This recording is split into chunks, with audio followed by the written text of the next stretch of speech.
So hello everyone and good morning सभी को। उम्मीद करता हूँ मेरी वॉइस प्रॉपर आ रही होगी सभी तक। एक बार कंफर्म कर देंगे। एंड आज का जो हम लोग का लेक्चर रहने वाला है, इसमें हम तीन इंपॉर्टेंट चीज़ें देखने वाले हैं: preamble, part 1 and part 2 of the constitution. एक बार कंफर्म करेंगे सभी लोग कि सारी चीज़ें प्रॉपर हैं कि नहीं। संदीप बिश्नोई अब से जल्दी आ जाया करेगी, ठीक है। और एक चीज़ कि रोज़ मुझे सभी लोग ये क्लास के स्टार्टिंग में रिमाइंड करवा दिया करो कि सर क्लास को रिकॉर्डिंग पे लगा दो, ठीक है। और जब क्लास ख़त्म हुआ करे, जब सारी चीज़ें ख़त्म हो जाए, क्वेश्चंस लगा लिया करें हम लोग, तो मुझे एक बार रिमाइंड करवा दिया करो कि सर क्लास की रिकॉर्डिंग बंद कर दो। इससे होगा ये कि जो लोग जैसे बैच में हैं तो क्लास आपको और जल्दी मिल जाया करेगी, ठीक है। क्योंकि यहीं से ही मैं रिकॉर्ड करके तुरंत उसको अपलोड में लगा दिया करूँगा। तो विद इन आपको, आप मान के चलिए कि 15 से 20 मिनट में आपको वो क्लास जब तक यहाँ पर रहती है तब तक तो यूट्यूब पे रहती है, और उसके बाद तुरंत आपको एप्लीकेशन पे विजिबल हो जाएगी, ठीक है। तो चलिए मैं यहाँ पे अभी रिकॉर्डिंग पे इसको लगा देता हूँ, ठीक है। जैसे कि यहाँ पर आप देखेंगे, ठीक है। तो अभी क्या है, class I think yes recording पे लग चुकी है, ऑलराइट। तो ये मुझे रोज़ आप रिमाइंड करवा दिया करो सभी लोग। चलिए तो स्टार्ट करें।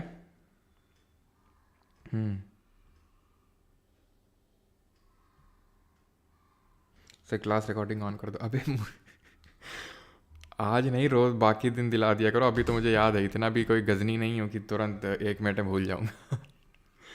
ठीक है, रोज़ याद दिला दिया करो, है ना। और क्लास जब ख़त्म हुआ करे तो बंद करने के लिए। तो खैर स्टार्ट करते हैं। मेनली तो स्टार्टिंग में ज़्यादा ज़रूरी है।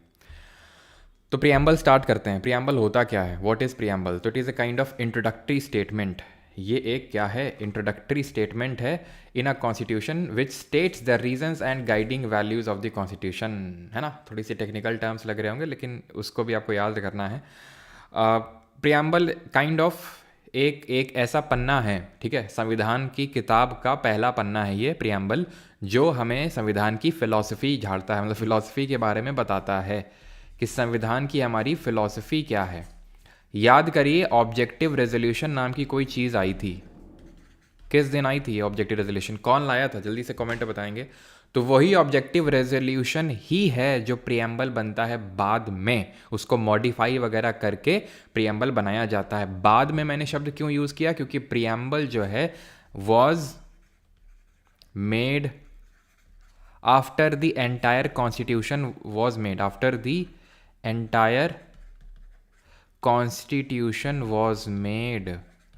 अब आप खुद सोचिए कि फिलॉसफी मतलब प्रियम्बल एक काइंड ऑफ समरी है कॉन्स्टिट्यूशन की, ठीक है। प्रियम्बल क्या है, प्रस्तावना इसको हिंदी में बोलते हैं। तो प्रस्तावना समरी है कॉन्स्टिट्यूशन की, इट इज़ अ समरी है। अब किसी भी चीज़ को समराइज तो तभी कर सकेंगे ना जब वो पूरी चीज़ हमें पता हो। जैसे कि फॉर एग्जाम्पल प्रेसी राइटिंग का नाम सुना है आप लोगों ने? प्रेसी राइटिंग में क्या होता है कि बहुत सारे मतलब जैसे मान लो कि कोई 300 वर्ड का आपको एक कुछ भी दे देगा, 300 वर्ड का कोई आपको पैरा दे देगा और बोल देगा कि इसको समराइज़ करो, इसको इसकी प्रेसी राइटिंग करो 1/3 वर्ड्स में। तो समरी तो आप तभी बता सकते हो ना, कि खुद ही सोचो यार कि जब किताब रेडी हो जाएगी तभी किताब की समरी निकल के आ पाएगी कि किताब में क्या क्या लिखा है, तभी तो उसकी समरी बता पाएंगे, फिर तभी तो उसका इंडेक्स हम बता पाएंगे। एक बार क्या हुआ कि जब मतलब मैं आई थिंक क्लास थर्ड में था, मुझे अभी भी याद है, थर्ड या फोर्थ में था, फोर्थ में था आई थिंक, पता नहीं एग्जैक्टली याद नहीं, थर्ड या फोर्थ क्लास की बात है। तो क्या हुआ कि जैसे मतलब आई थिंक फोर्थ क्लास की बात है, ठीक है। तो जैसे मैं गांव से आया था, ठीक है, तब मतलब गांव तक पढ़ाई हुई थी। फिर उसके बाद यहाँ पे एक सेमी अर्बन इलाका है, वहाँ पर मतलब स्कूल में एडमिशन करवाया गया, ठीक है। सेमी अर्बन टाइप था वो, या फिर सेमी रूरल, जो भी आप बोल लो।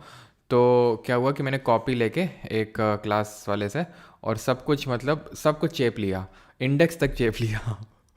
इंडेक्स समझते हो ना, कि इस पेज नंबर से इस पेज नंबर में ये पर्टिकुलर आपका मतलब चैप्टर है, इस पेज से इस मतलब पेज तक चैप्टर है, ठीक है। मतलब पहले मैंने इंडेक्स लिख लिया, उसके बाद कंटेंट लिखना स्टार्ट किया। भाई इतनी पिलाई हुई मेरी, कुछ पूछो नहीं। आज तक मुझे याद है, जो टीचर थे, सर थे, बहुत गजब मारे थे। आज तक वो जो है पिटाई अच्छे से याद है। और मतलब थोड़ा सा सनकपन टाइप था उनको, पता नहीं क्यों। मतलब थोड़ा तो यार पूछना चाहिए था, या फिर थोड़ा तो भावनाओं को समझना चाहिए था कि बच्चे से गलती हो गई है, माफ़ कर दें ना। जो दे के पिलाई करी उन्होंने, खैर छोड़ो। तो वही मैं समझाने की कोशिश कर रहा हूँ कि जब पूरा कॉन्स्टिट्यूशन बन गया तब प्रियम्बल बना, which is kind of summary. ठीक है। ऑब्जेक्टिव रेजोल्यूशन को लाया गया था 13 दिसंबर 1946 1946 में, और इसको अडॉप्ट किया गया था by the constituent assembly on the date of 22 January 1947। ठीक है। इसको आईडी कार्ड बोला था किसने, ये आपसे क्वेश्चन पूछता है, तो इसको आईडी कार्ड बोला था एन.ए. पालखीवाला जी ने।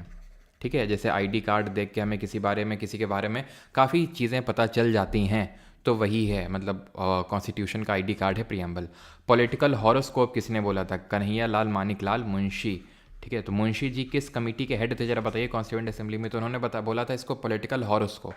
अब हॉरोस्कोप होता है कि जहाँ पर आप छोटे से एक पर्टिकुलर जगह से देखो और आपको बहुत बड़ा एक विजन आपको दिख जाए, बहुत सारी चीज़ें दिख जाएं, तो उसी तरह से प्रियम्बल है। जब आप प्रियम्बल को पढ़ते हो तो आपको वर्ल्ड के लेंथीएस्ट रिटन कॉन्स्टिट्यूशन के बारे में, उसके क्रक्स, उसके फिलॉसफी के बारे में आपको पता चल जाता है। Is that clear? ठीक। तो मुंशी जी हमारे ऑर्डर ऑफ द जो बिजनेस कमेटी थी, order of the business committee, उसको चेयरमैनशिप कर रहे थे, एंड साथ ही साथ ड्राफ्टिंग कमेटी के he was one of the member. ठीक है। ड्राफ्टिंग कमेटी के मेंबर भी थे ये। अब प्रियम्बल हमारा दिखता कैसा है, तो प्रियम्बल हमारा ऐसा दिखता है। ये है कॉन्स्टिट्यूशन की बुक का पहला पेज, जिसको हम प्रियम्बल या फिर प्रस्तावना बोलते हैं। ठीक है। अब ये स्टार्ट होता है, इसकी स्टार्टिंग लाइन्स है we the people of India. ठीक है। तो we the people of India का मतलब क्या है, तो पूरा यहाँ पर आप देख सकते हैं, we the people of India having solemnly resolved to constitute India into a sovereign socialist secular democratic republic and to secure, पूरा पहले तो पढ़ो इसको। पहले मैं आपको सभी को ये एक काइंड ऑफ होमवर्क है कि आप 30 सेकंड में, अभी तुरंत, होमवर्क नहीं मतलब क्लास वर्क ही है, कि 30 सेकंड में आपको जल्दी से पढ़ना है पूरा।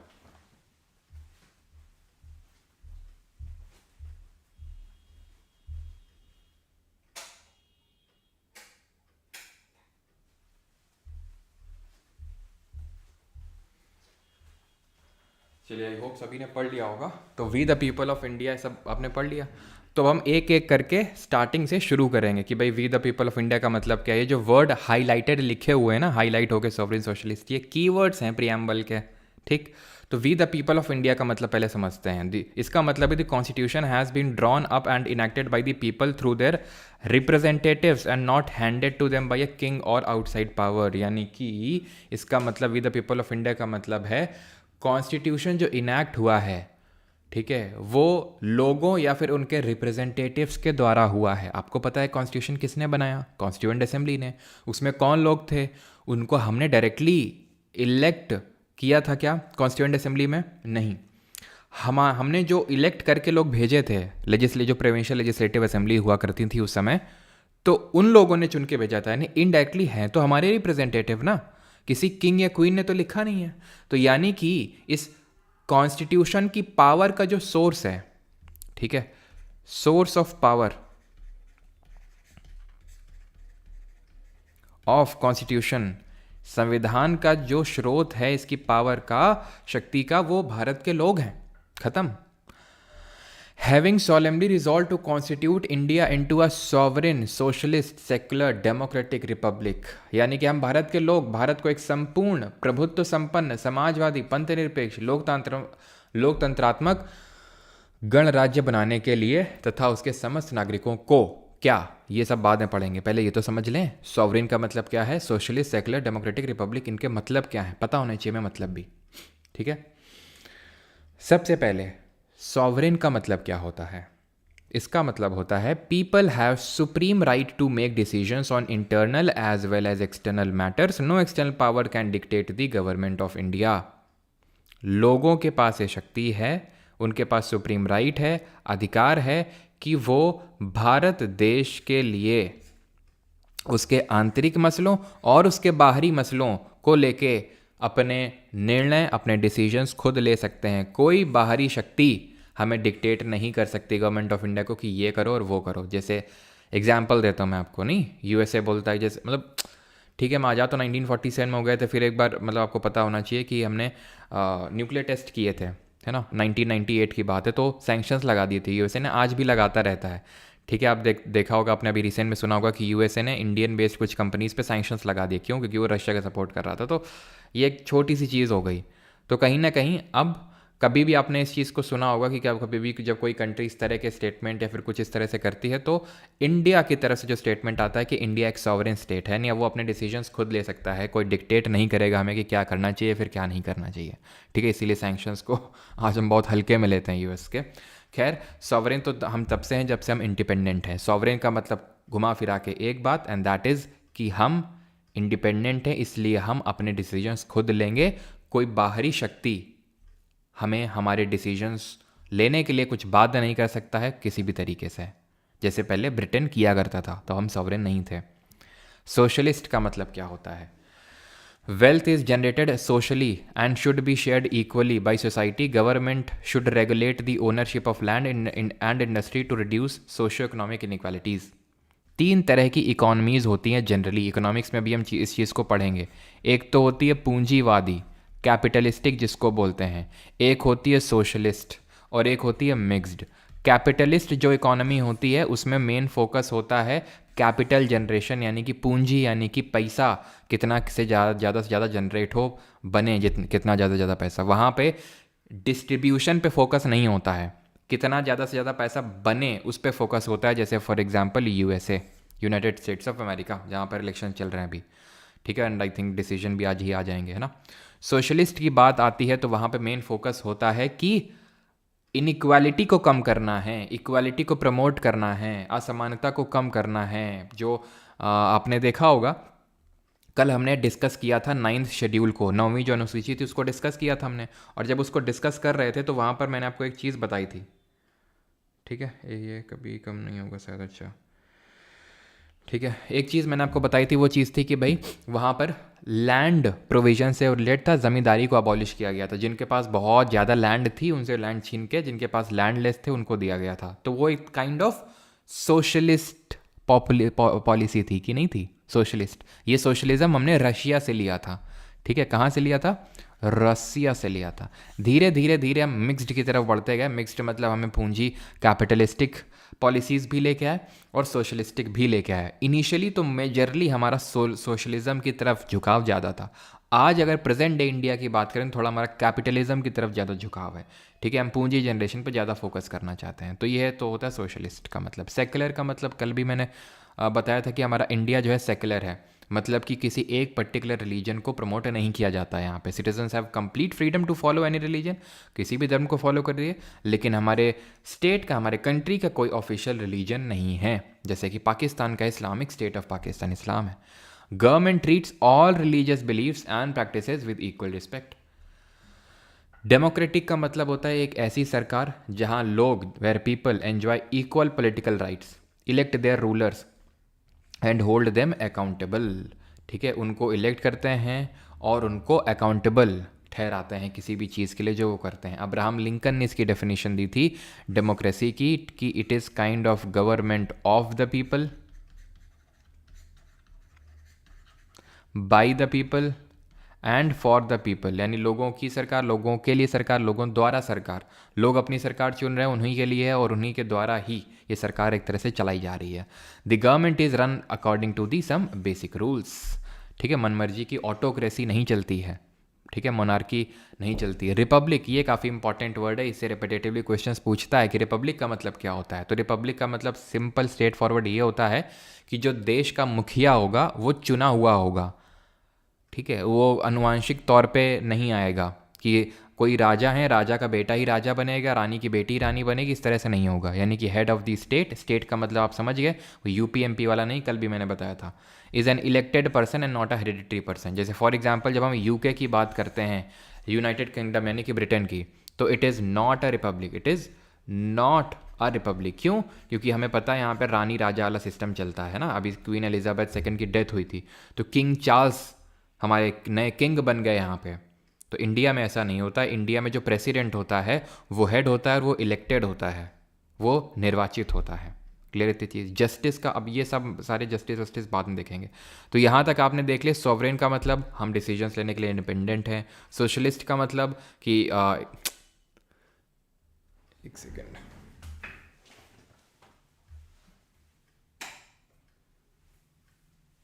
ठीक है, सोशलिस्ट का मतलब समाजवाद, कि इनइक्वालिटी नहीं होनी चाहिए, इक्वालिटी को प्रमोट किया जाएगा। सेकुलर, जिसको पंथ निरपेक्ष बोलते हैं, कि भाई स्टेट का कोई पर्टिकुलर रिलीजन नहीं और सभी को इंडिपेंडेंस है कि वो कोई भी रिलीजन को फॉलो कर सकते हैं। डेमोक्रेटिक का मतलब होता है गवर्नमेंट जो है, सरकार जो है लोगों के द्वारा चलाई जा रही है। रिपब्लिक का मतलब होता है कि head of the state elected है। अब हमें सिक्योर क्या करना है, तो ये एक तरह से हमारे जो कॉन्स्टिट्यूशन है उसका नेचर बता रहे थे। कौन? सॉवरेन, सोशलिस्ट, सेकुलर, डेमोक्रेटिक और रिपब्लिक, ये नेचर बता रहे थे। We the people of India, source of power बता रहा था। जस्टिस, लिबर्टी, इक्वालिटी और फ्रेटर्निटी, ये हमारे कॉन्स्टिट्यूशन के ऑब्जेक्टिव्स को बताता है कि हमारे ऑब्जेक्टिव्स क्या हैं। हमारे ऑब्जेक्टिव्स क्या हैं, क्या हम अचीव करना चाहते हैं। तो हम जस्टिस, लिबर्टी, इक्वलिटी, फ्रैटर्निटी को अचीव करना चाहते हैं।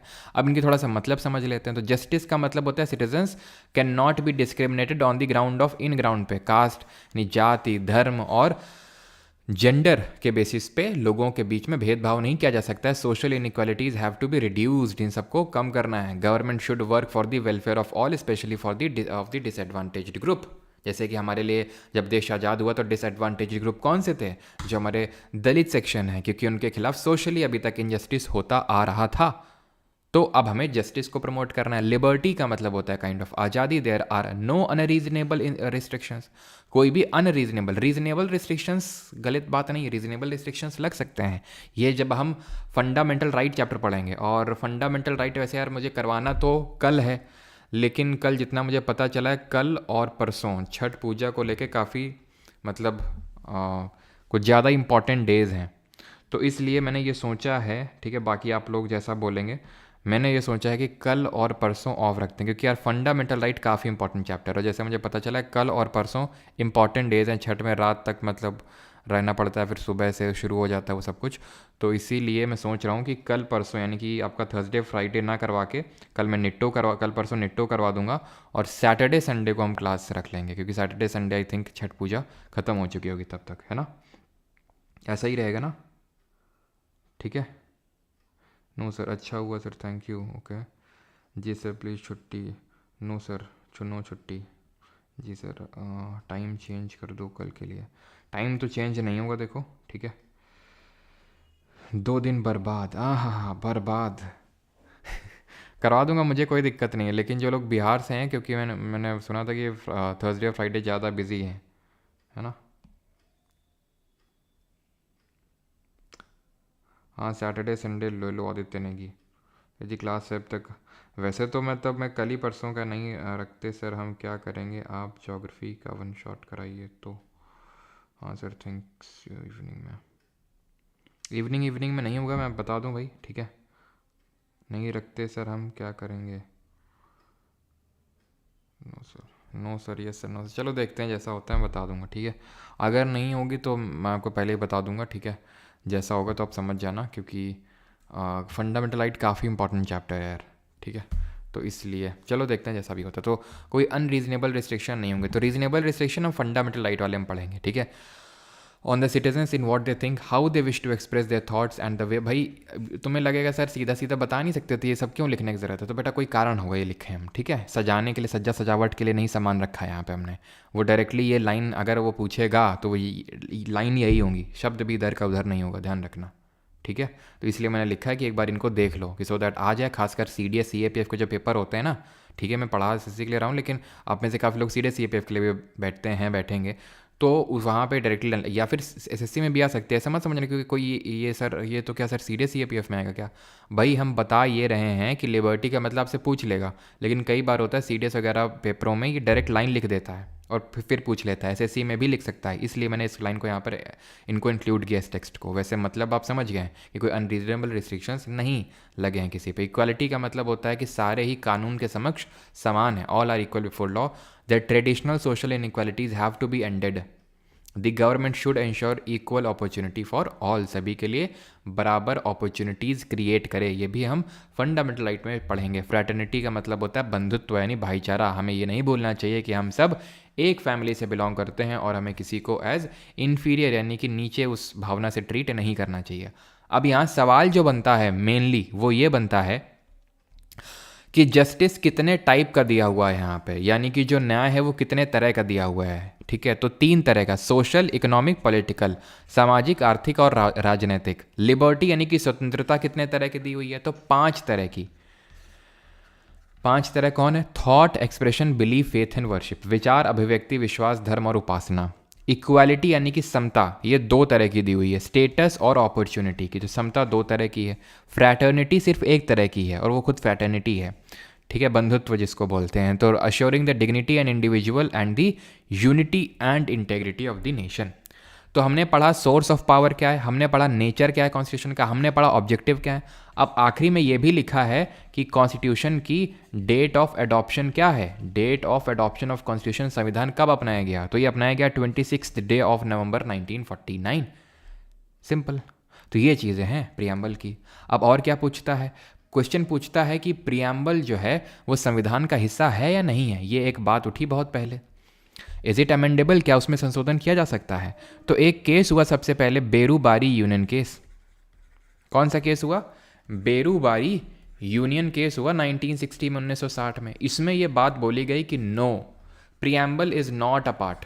इसमें आंसर आया no, preamble is not a part of the constitution और उसको अमेंडमेंट नहीं किया जा सकता, उसमें चेंजेस नहीं किए जा सकते हैं। फिर ये बात को रिव्यू किया गया अगेन एक दूसरे केस में, जिसको हम बोलते हैं केशव नंदा भारती केस। ये सबसे फेमस केस है अब तक का पूरे पॉलिटी में, सबसे फेमस केस यही है आपका, केशव नंदा भारती केस। बहुत फेमस केस है ये, 1973 का, 1973 का। उसमें सुप्रीम कोर्ट ने बोला yes it is a part, वो पार्ट है, हिस्सा है, और उसमें संशोधन यानी कि अमेंडमेंट किया जा सकता है। और सेम इसी बात को LIC एक केस हुआ था, LIC case versus union of India, उसमें भी इस बात को रीअफर्म किया सुप्रीम कोर्ट ने कि हाँ ये बात सही है। तो सर हमें क्या याद करना है पार्ट या नहीं है? भाई जो लेटेस्ट केस होता है उस मैटर से संबंधित, उसमें जो गाइडलाइंस आई हैं, जो रूलिंग्स आई हैं, जो ऑर्डर या डिक्री पास हुआ है, वो हमें मानना होता है। और लेटेस्ट क्या है कि yes preamble is a part of the constitution and yes it can be amended. और इसीलिए इसमें एक अमेंडमेंट किया गया, वो अमेंडमेंट था 42nd अमेंडमेंट, 42वां संविधान संशोधन, जिससे कि 3 प्यारे शब्द जोड़े गए। नहीं बेटा वो नहीं जो तुम बोलने की ख्वाहिश रखते हो, वो जो तुम्हें SSC बुलवाने की ख्वाहिश रखता है, वो 3 शब्द हैं, सोशलिस्ट, सेक्युलर, इंटेग्रिटी। ठीक है, इंटेग्रिटी। इसको कैसे याद रख सकते हैं कि या तो सिस से याद कर लो, तुम लोग ब्रो सिस करते रहते हैं ना, ब्रो सिस। तो सोशलिस्ट, इंटेग्रिटी और सेक्युलर। या फिर ISS है ना, जो एक टेररिस्ट ग्रुप है, तो उससे याद कर सकते हो इंटेग्रिटी, सेक्युलर और सोशलिस्ट, कैसे भी याद कर लो। अब जब सवाल पूछेगा ना कि इससे 42nd अमेंडमेंट से किसको ऐड किया गया, नहीं किया गया, या फिर नहीं किया गया, तो ऑप्शन में वो सॉवरेन को रखेगा, क्योंकि तुम सिस और ISS से याद करके गए हो और सॉवरेन भी S से स्टार्ट होता है, तो वहाँ गलत मार दोगे। जैसे कि कल मैंने पढ़ाया था कि 6 शेड्यूल जो होता है कॉन्स्टिट्यूशन का, तो उसमें 4 राज्य हैं, ट्राइबल एरियाज़ के एडमिनिस्ट्रेशन से वो संबंधित है वो 6 शेड्यूल। कौन से 4 राज्य हैं? तो उसको हम याद करते हैं ATM मनी से। तो यहाँ 2M है, लेकिन इन 2M में मणिपुर नहीं है, लेकिन वो क्या रखेगा ऑप्शन में? मणिपुर रखेगा। वैसे यहाँ पे भी है। ठीक है, तो यहाँ पर आप देख सकते हैं पहले क्या हुआ करता था, यूनिटी सिर्फ हुआ करता था, सिर्फ यूनिटी। देन इसको क्या कर दिया गया, यूनिटी एंड इंटेग्रिटी। पहले हुआ करता था सॉवरेन डेमोक्रेटिक रिपब्लिक, अब क्या कर दिया गया, sovereign socialist secular democratic Republic, यानी सोशलिस्ट और सेक्युलर को जोड़ा गया और यहाँ इंटेग्रिटी को जोड़ा गया। तो इन 3 शब्दों को यहाँ पर जोड़ा गया। और एक चीज़ हमें ध्यान रखनी है, एनफोर्सिएबिलिटी ऑफ द प्रियम्बल को लेके। मतलब एनफोर्सिएबिलिटी का मतलब क्या होता है? इसका मतलब ये होता है कि क्या हम कोर्ट में जा सकते हैं इस बात को लेके कि अगर कोई प्रियम्बल में लिखी हुई चीज़ों को फॉलो नहीं कर रहा है तो उसके खिलाफ केस चलाया जाए। उत्तर है, मतलब ये एनफोर्सिबिलिटी का मतलब होता है। तो क्या ये प्रियम्बल में है एनफोर्सिएबिलिटी? उत्तर है नहीं। Preamble is not enforceable in a court of law. Court of law का मतलब है जो हमारा सुप्रीम कोर्ट, हाई कोर्ट, ये सब हैं, यहाँ पर ये एनफोर्सिएबल नहीं है। आप वहाँ पर जाएंगे कि प्रियम्बल में चीज़ लिखी हुई गवर्नमेंट तो कर ही नहीं रही है, फिर ये नहीं, या फिर कोई पर्टिकुलर कोई गवर्नमेंट अथॉरिटी फॉलो नहीं कर रही है, तो इसके खिलाफ केस चला जाए। They are not enforceable. And ये ना तो सोर्स है पावर का, ना रिस्ट्रिक्शन है पावर का।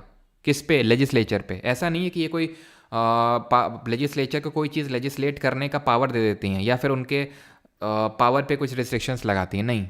बट ये क्या है, ये एक्ट करते हैं aid to the legal interpretation of the constitution. जब हमारे कोर्ट को कोई चीज़ समझ नहीं आती है, एम्बिगुअस नेचर की हो जाती है कोई चीज़, तो उस केस में हमारे जो कोर्ट हैं वो इसका हेल्प लेते हैं, सहारा लेते हैं संविधान को इंटरप्रेट। कोई संविधान में चीज़ लिखी हुई है, नहीं समझ में आ रही है सुप्रीम कोर्ट और हाई कोर्ट वालों की, कैसे इसको इंटरप्रेट किया जाए, 2 मतलब 3 मतलब 4 मतलब निकल रहे हैं उसके, तो एम्बिगुअस नेचर का है, तो उस केस में प्रियम्बल को पढ़ के उसका मतलब निकाला जाएगा। क्या समझे? खत्म हो गया। अब आते हैं पार्ट 1 ऑफ कॉन्स्टिट्यूशन। किसी को कोई प्रॉब्लम इसमें प्रियम्बल में? किसी को कोई प्रियम्बल में दिक्कत? अब चाहें तो आप आंख बंद कर लें अभी और मैं आपको तुरंत खटाक से रिवाइज करवा दूं, और जिसको डाउट हो तो टाइप कर दो, ठीक है? आंख बंद करके जल्दी से। तो प्रियम्बल है समरी ऑफ कॉन्स्टिट्यूशन। उसको आईडी कार्ड बोला पालखी वाला जी ने, पॉलिटिकल हॉरोस्कोप बोला के एम मुंशी जी ने। देन अगर हम प्रियम्बल की बात करें तो इसको हमने यूएसए के कॉन्स्टिट्यूशन से लिए। क्या ये बात मैंने आपको लिखवाई या नहीं लिखवाई? ये बात क्या हमने लिखवाई? नहीं लिखवाई, तो इसको नोट करेंगे, काफ़ी इंपॉर्टेंट है।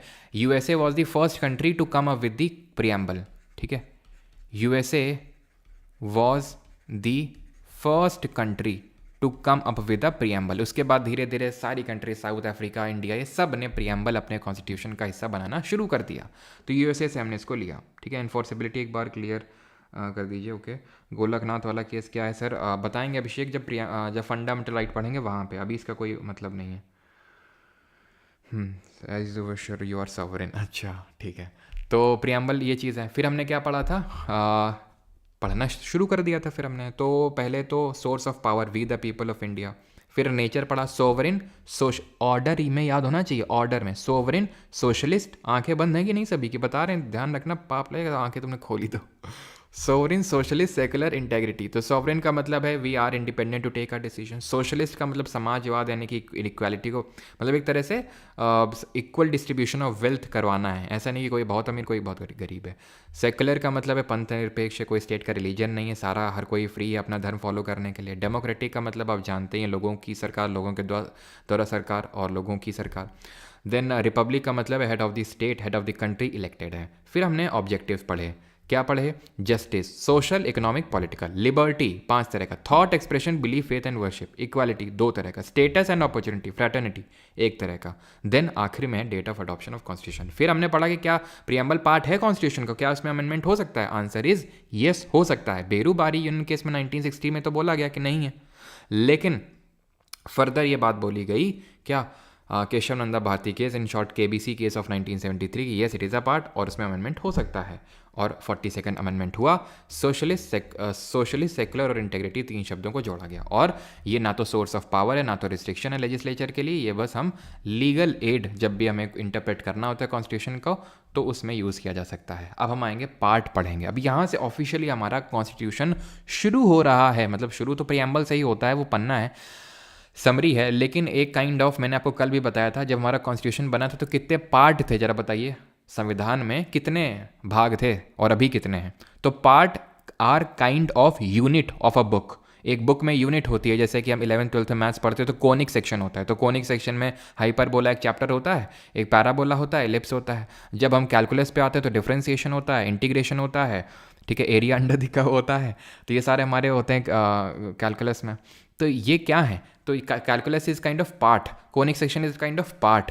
उसके अंदर जो चैप्टर्स हैं वो काइंड ऑफ आर्टिकल होते हैं कॉन्स्टिट्यूशन के। ये मैं आपको एनालॉजी ड्रॉ कर रहा हूँ, ठीक है, कि पार्ट काइंड ऑफ बड़ा टर्म है, उसके अंदर बहुत सारे हमें आर्टिकल्स देखने को मिलते हैं। तो पार्ट 1 ऑफ द कॉन्स्टिट्यूशन जो, तो हमारा जब संविधान बना था तो उसमें 22 पार्ट थे। कल ही मैंने पढ़ाया था ना, कल ही पढ़ा था हम लोगों ने, 22 पार्ट थे। और अभी कितने हैं? 25। कौन सा जोड़ा गया था, कौन सा हटाया गया था, कल मैंने आपको बताया था। पार्ट 1 ऑफ द कॉन्स्टिट्यूशन, इसमें क्या है, जैसे नहीं बोलते हैं कोनिक सेक्शन है, तो कोनिक सेक्शन में फिर हम पढ़ते हैं पैरा ये सब। तो वैसे पार्ट 1 में क्या है? तो पार्ट 1 में है यूनियन एंड इट्स टेरिटरी, संघ व उसके राज्य क्षेत्र, ठीक। और पार्ट 1 डील करता है आपका आर्टिकल नंबर 1 से अनुच्छेद नंबर 1 से लेकर 4 तक, यानी इसमें हमें अनुच्छेद 1, 2, 3, 4 पढ़ने हैं। और ये यूनियन और टेरिटरी से डील करता है। पहले अनुच्छेद पे आते हैं, आर्टिकल 1। इसमें दिया हुआ है नेम और टेरिटरी ऑफ द यूनियन, नाम दिया हुआ है, और टेरिटरी यानी कि कितना कहाँ तक है हमारा यूनियन वो दिया हुआ है।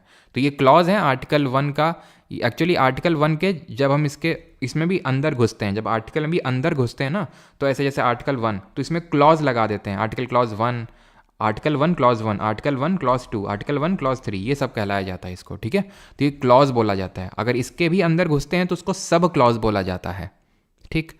तो India that is Bharat shall be a union of state, मतलब संविधान सभा में जब भारत के नाम की चर्चा हो रही थी क्या नाम इंक्लूड किया जाए, तो कुछ लोग बोल रहे थे हमारा एंशिएंट नेम भारत, तो कुछ लोग हमारा मॉडर्न नेम इंडिया, तो दोनों इंक्लूड कर लिए गए, ठीक है। अभी बात चल रही थी कि इंडिया को हटाया जाए, भारत को किया जाए, फिर भारत पहले होना चाहिए, इंडिया बाद में होना चाहिए, ये सारी अभी बातें चल रही थी, ठीक, कुछ टाइम पहले।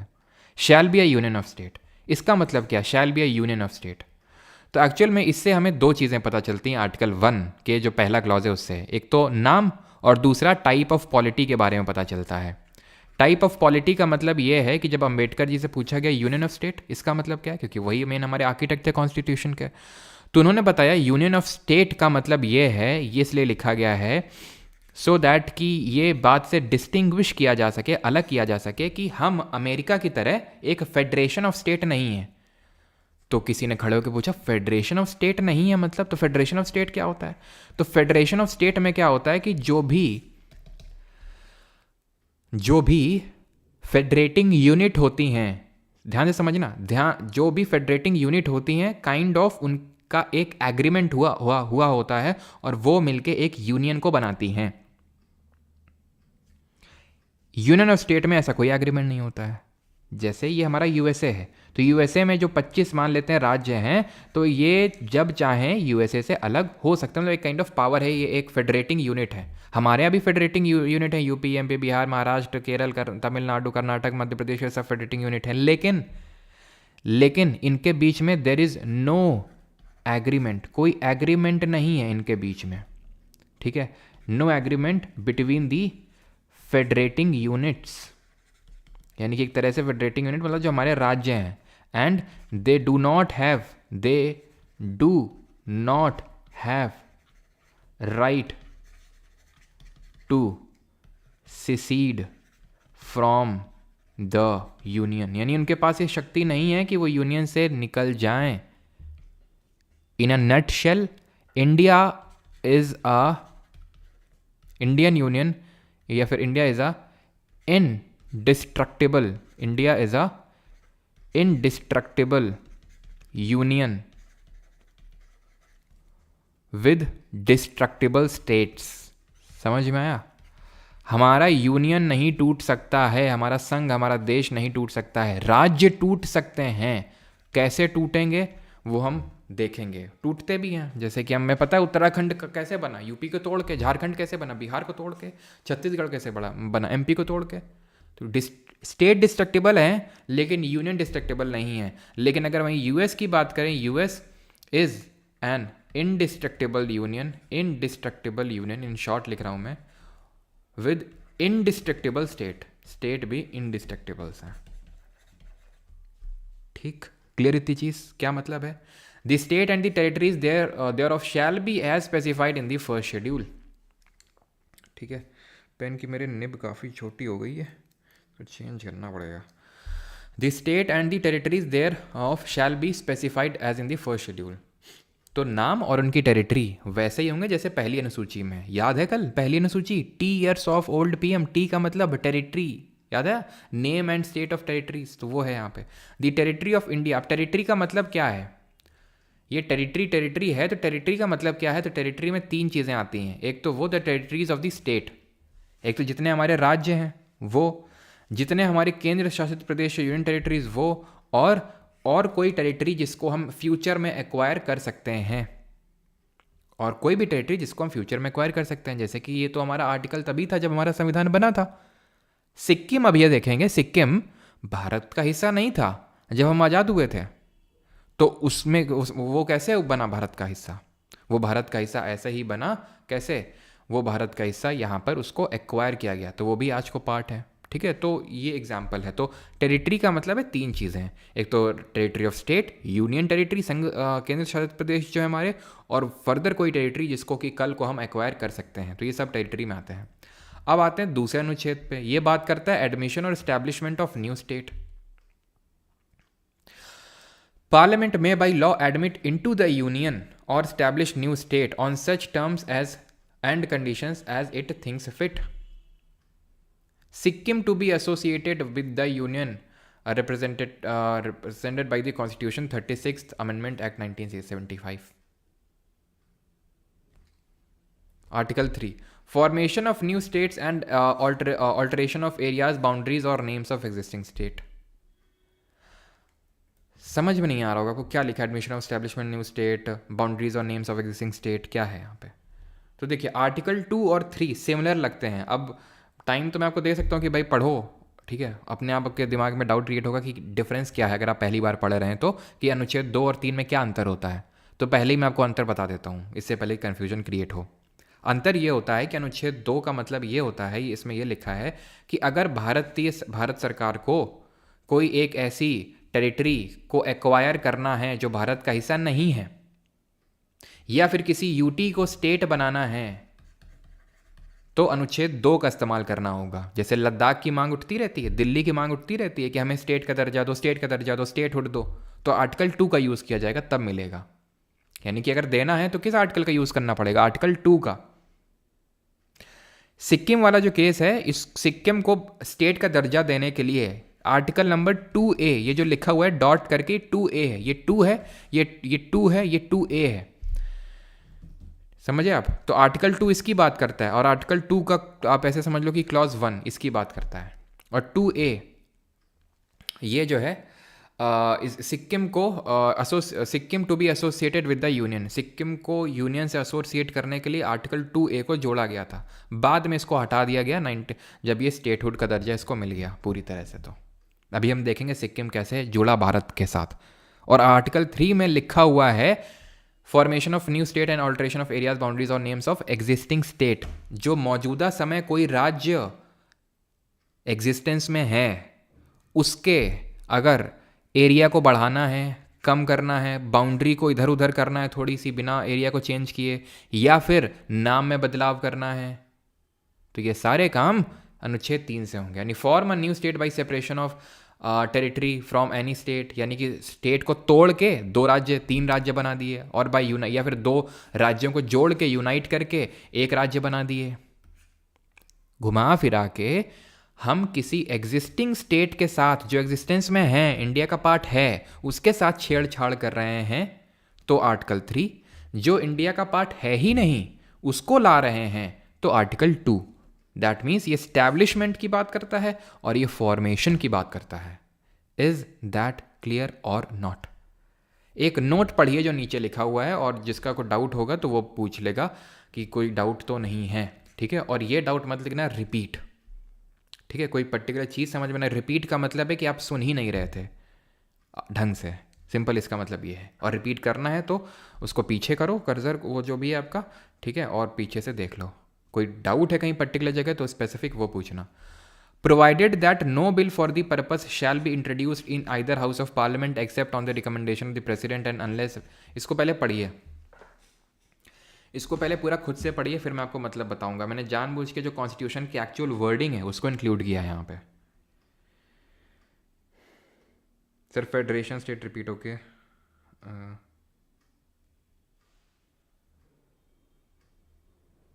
सर इंग्लैंड से आए हैं क्या? थोड़ा हिंदी भी लिख कर लाया कीजिए, इतना इंग्लिश लिख देते हैं कुछ समझ नहीं आता।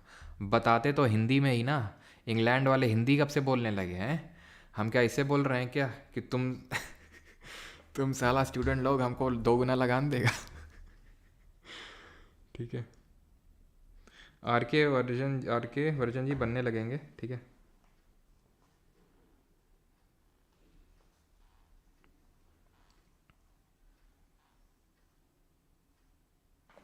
चलो, तो फेडरेशन को समझाना था, और ठीक है, तो भाई समझा तो पूरा हिंदी में रहे हैं। और जो नोट्स मिलते हैं आपको, या फिर अगर जिसने नोट्स का बुक लिया है हिंदी वाला, तो लिया है तो खोल के रखा करो उसको सामने, और उसमें पढ़ते रहा करो साथ साथ। समझा मैं देता हूँ पूरा हिंदी में, ऐसा तो कोई इंग्लिश का टर्म यूज़ करता नहीं हूँ, ठीक है। बाकी आप हिंदी में जो लिखा हुआ है आपकी बुक में वो आप साथ साथ पढ़ते रहो, खासकर जो हिंदी मीडियम वाले मैं उनकी बात कर रहा हूँ, ठीक है। बुक में आप पढ़ते रहो, ठीक है, वही सेम चीज़ है। तो ये जो नोट लिखा है इसका मतलब क्या है? ठीक है, पहले फिर मैं फेडरेशन का मतलब बता दूंगा जो डाउट था। इसका मतलब ये है कि इस तरह का कोई भी बिल, इस तरह का, पहले छोड़ो इसको, नोट को छोड़ो, पहले आर्टिकल 4 समझ लो। लेकिन उससे पहले किसी ने फेडरेशन पूछा था। फेडरेशन का मतलब होता है, फेडरेशन ऑफ स्टेट का मतलब होता है, अगर federation of state word add होता हमारे कॉन्स्टिट्यूशन में तो इसका मतलब ये होता कि हम राज्यों को नहीं तोड़ सकते हैं, और राज्यों के पास ये शक्ति है कि वो हमारे यूनियन से सेसीड कर सकते हैं, जा सकते हैं। लेकिन यूनियन ऑफ स्टेट का मतलब है कि उनके बीच में कोई एग्रीमेंट नहीं हुआ है, इसलिए उनको हम तोड़ सकते हैं और वो कहीं भाग के नहीं जा सकते हैं। ठीक, पहले आर्टिकल 4 समझो, तब ये नोट का मतलब समझाएंगे आपको। आर्टिकल 4 का मतलब ये है कि अनुच्छेद मतलब 2 और 3 के तहत जो भी बदलाव करेंगे तो उसमें बदलाव करने के लिए आपको पहली और चौथी अनुसूची में बदलाव करना होगा। क्यों करना होगा? क्योंकि पहली अनुसूची बोलती है नेम एंड टेरिटोरियल जुरिस्डिक्शन, यही तो बात करती है। भाई पहला शेड्यूल क्या है? टी से टीयर्स पढ़े थे। टीयर्स का मतलब क्या था? आंसू नहीं, names and territory of state and union territories. तो अगर आर्टिकल 3 में क्या पढ़े हैं कि भाई अगर नाम चेंज करना है तो ऑब्वियस से बात है आर्टिकल शेड्यूल 1 में चेंज करना पड़ेगा। उनकी टेरिटोरियल जुरिस्डिक्शन में चेंज कर रहे हैं तो ऑब्वियस से बात है शेड्यूल 1 में चेंज करना पड़ेगा। शेड्यूल 4 में क्यों करना पड़ेगा? इसमें क्या था? इसमें था allocation of seats to council of state, मतलब राज्यसभा में सीटों का आवंटन। अब सीटों का आवंटन राज्य की जनसंख्या वगैरह के हिसाब से होगा। अब राज्य का तो एरिया ही चेंज हो रहा है, बाउंड्री ऑल्टर हो रही है, तो फिर वहां का रिप्रेजेंटेशन भी इन दी राज्यसभा और टू दी राज्यसभा चेंज होगा। तो फिर वो शेड्यूल में चेंजेस करने पड़ेंगे, और जो भी आप चेंजेस करेंगे उनको आर्टिकल 360 के तहत अमेंडमेंट यानी संशोधन नहीं माना जाएगा। ये नया अनुच्छेद कहाँ से टपक पड़ा सर? जो अमेंडमेंट कल से शुरू हुआ है, जिसका मतलब होता है संविधान की किताब में कोई बदलाव करना, वो बदलाव करने के का पूरा प्रोसीजर अनुच्छेद 368 में लिखा हुआ है। तो कोई अगर अमेंडमेंट करना है कॉन्स्टिट्यूशन की बुक में तो इस आर्टिकल का, इस अनुच्छेद का इस्तेमाल करके करना होगा, इस अनुच्छेद का इस्तेमाल करके छेद करना होगा वहाँ पे। तो यहाँ पे ये लिखा हुआ है कि जब हम आर्टिकल 2 और 3 के तहत चेंजेस करेंगे तो उसको हम अमेंडमेंट नहीं मानेंगे। अब क्यों नहीं मानेंगे वो तो जब मैं अमेंडमेंट पढ़ाऊंगा ना तब डिटेल में पढ़ाऊंगा। अगर समझ में आती है बात तो समझ लो, क्योंकि जो यहाँ पर हमें सिर्फ साधारण बहुमत चाहिए होता है, सिंपल मेजॉरिटी चाहिए होती है, और जो भी काम संविधान में, जो भी बदलाव संविधान में हम साधारण बहुमत सिंपल मेजॉरिटी से कर सकते हैं उसको संविधान में संशोधन नहीं माना जाता है। वैसे तो मैं ये संशोधन में भी इस चीज़ को पढ़ाऊंगा अमेंडमेंट पे। तो यानी कि अगर हम आर्टिकल 2-3 के तहत जो भी चेंजेस कर रहे हैं उसको आर्टिकल 368 के तहत अमेंडमेंट नहीं माना जाएगा, ये लिखा है आर्टिकल नंबर 4 में बस।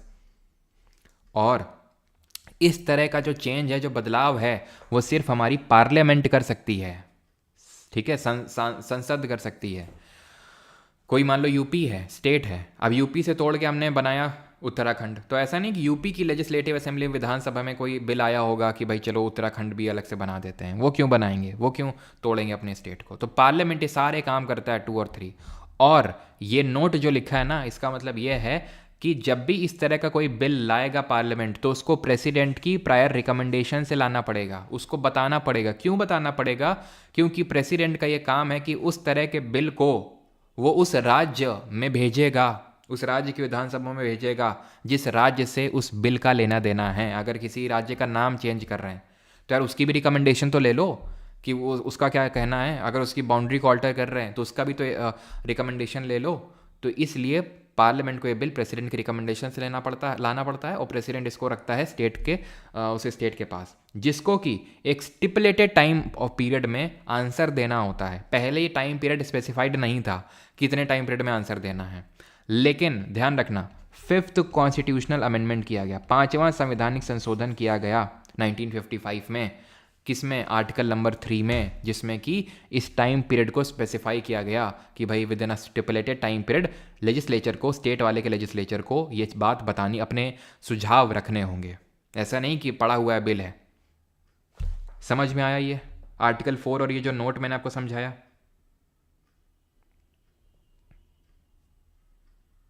ठीक है, बुक नहीं मिल रही ऑफलाइन अयोध्या, बुक मिल जाएंगी, ठीक है। अब थोड़ा सा हिम्मत रखिए हिम्मत रखो थोड़ी सी, है ना, मिल जाएंगी, आ जाएंगी जल्दी।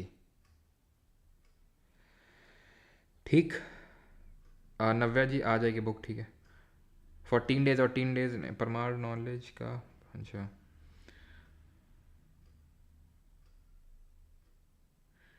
क्या जोया जोया लगा रखा है भाई, पढ़ लो। हैं यहाँ पे कोई पूछा, कोई डाउट है और अलग ही कमेंट सेक्शन में चल रहा है। स्टेट रिऑर्गेनाइजेशन कमीशन आ रहे हैं अभी। फोर्थ फिर से बता दो, फिर से ना, तो फिर से पीछे कर लो, पीछे फिर से रिपीट नहीं कर पाएंगे पूरा। घुमा फिरा के नेटशेल में ये है, फोर्थ का मतलब कि आर्टिकल 2 और 3 के तहत जो भी बदलाव करेंगे, यानी कि अगर किसी पर्टिकुलर टेरिटरी को भारत का हिस्सा बना रहे हैं या फिर किसी राज्य का नाम बदल रहे हैं, उसकी बाउंड्री इधर उधर कर रहे हैं, छोटी बड़ी चेंज कर रहे हैं, तो उसके लिए संविधान में संशोधन करने की आवश्यकता नहीं है। ये चौथा अनुच्छेद बता रहा है हमें, ठीक।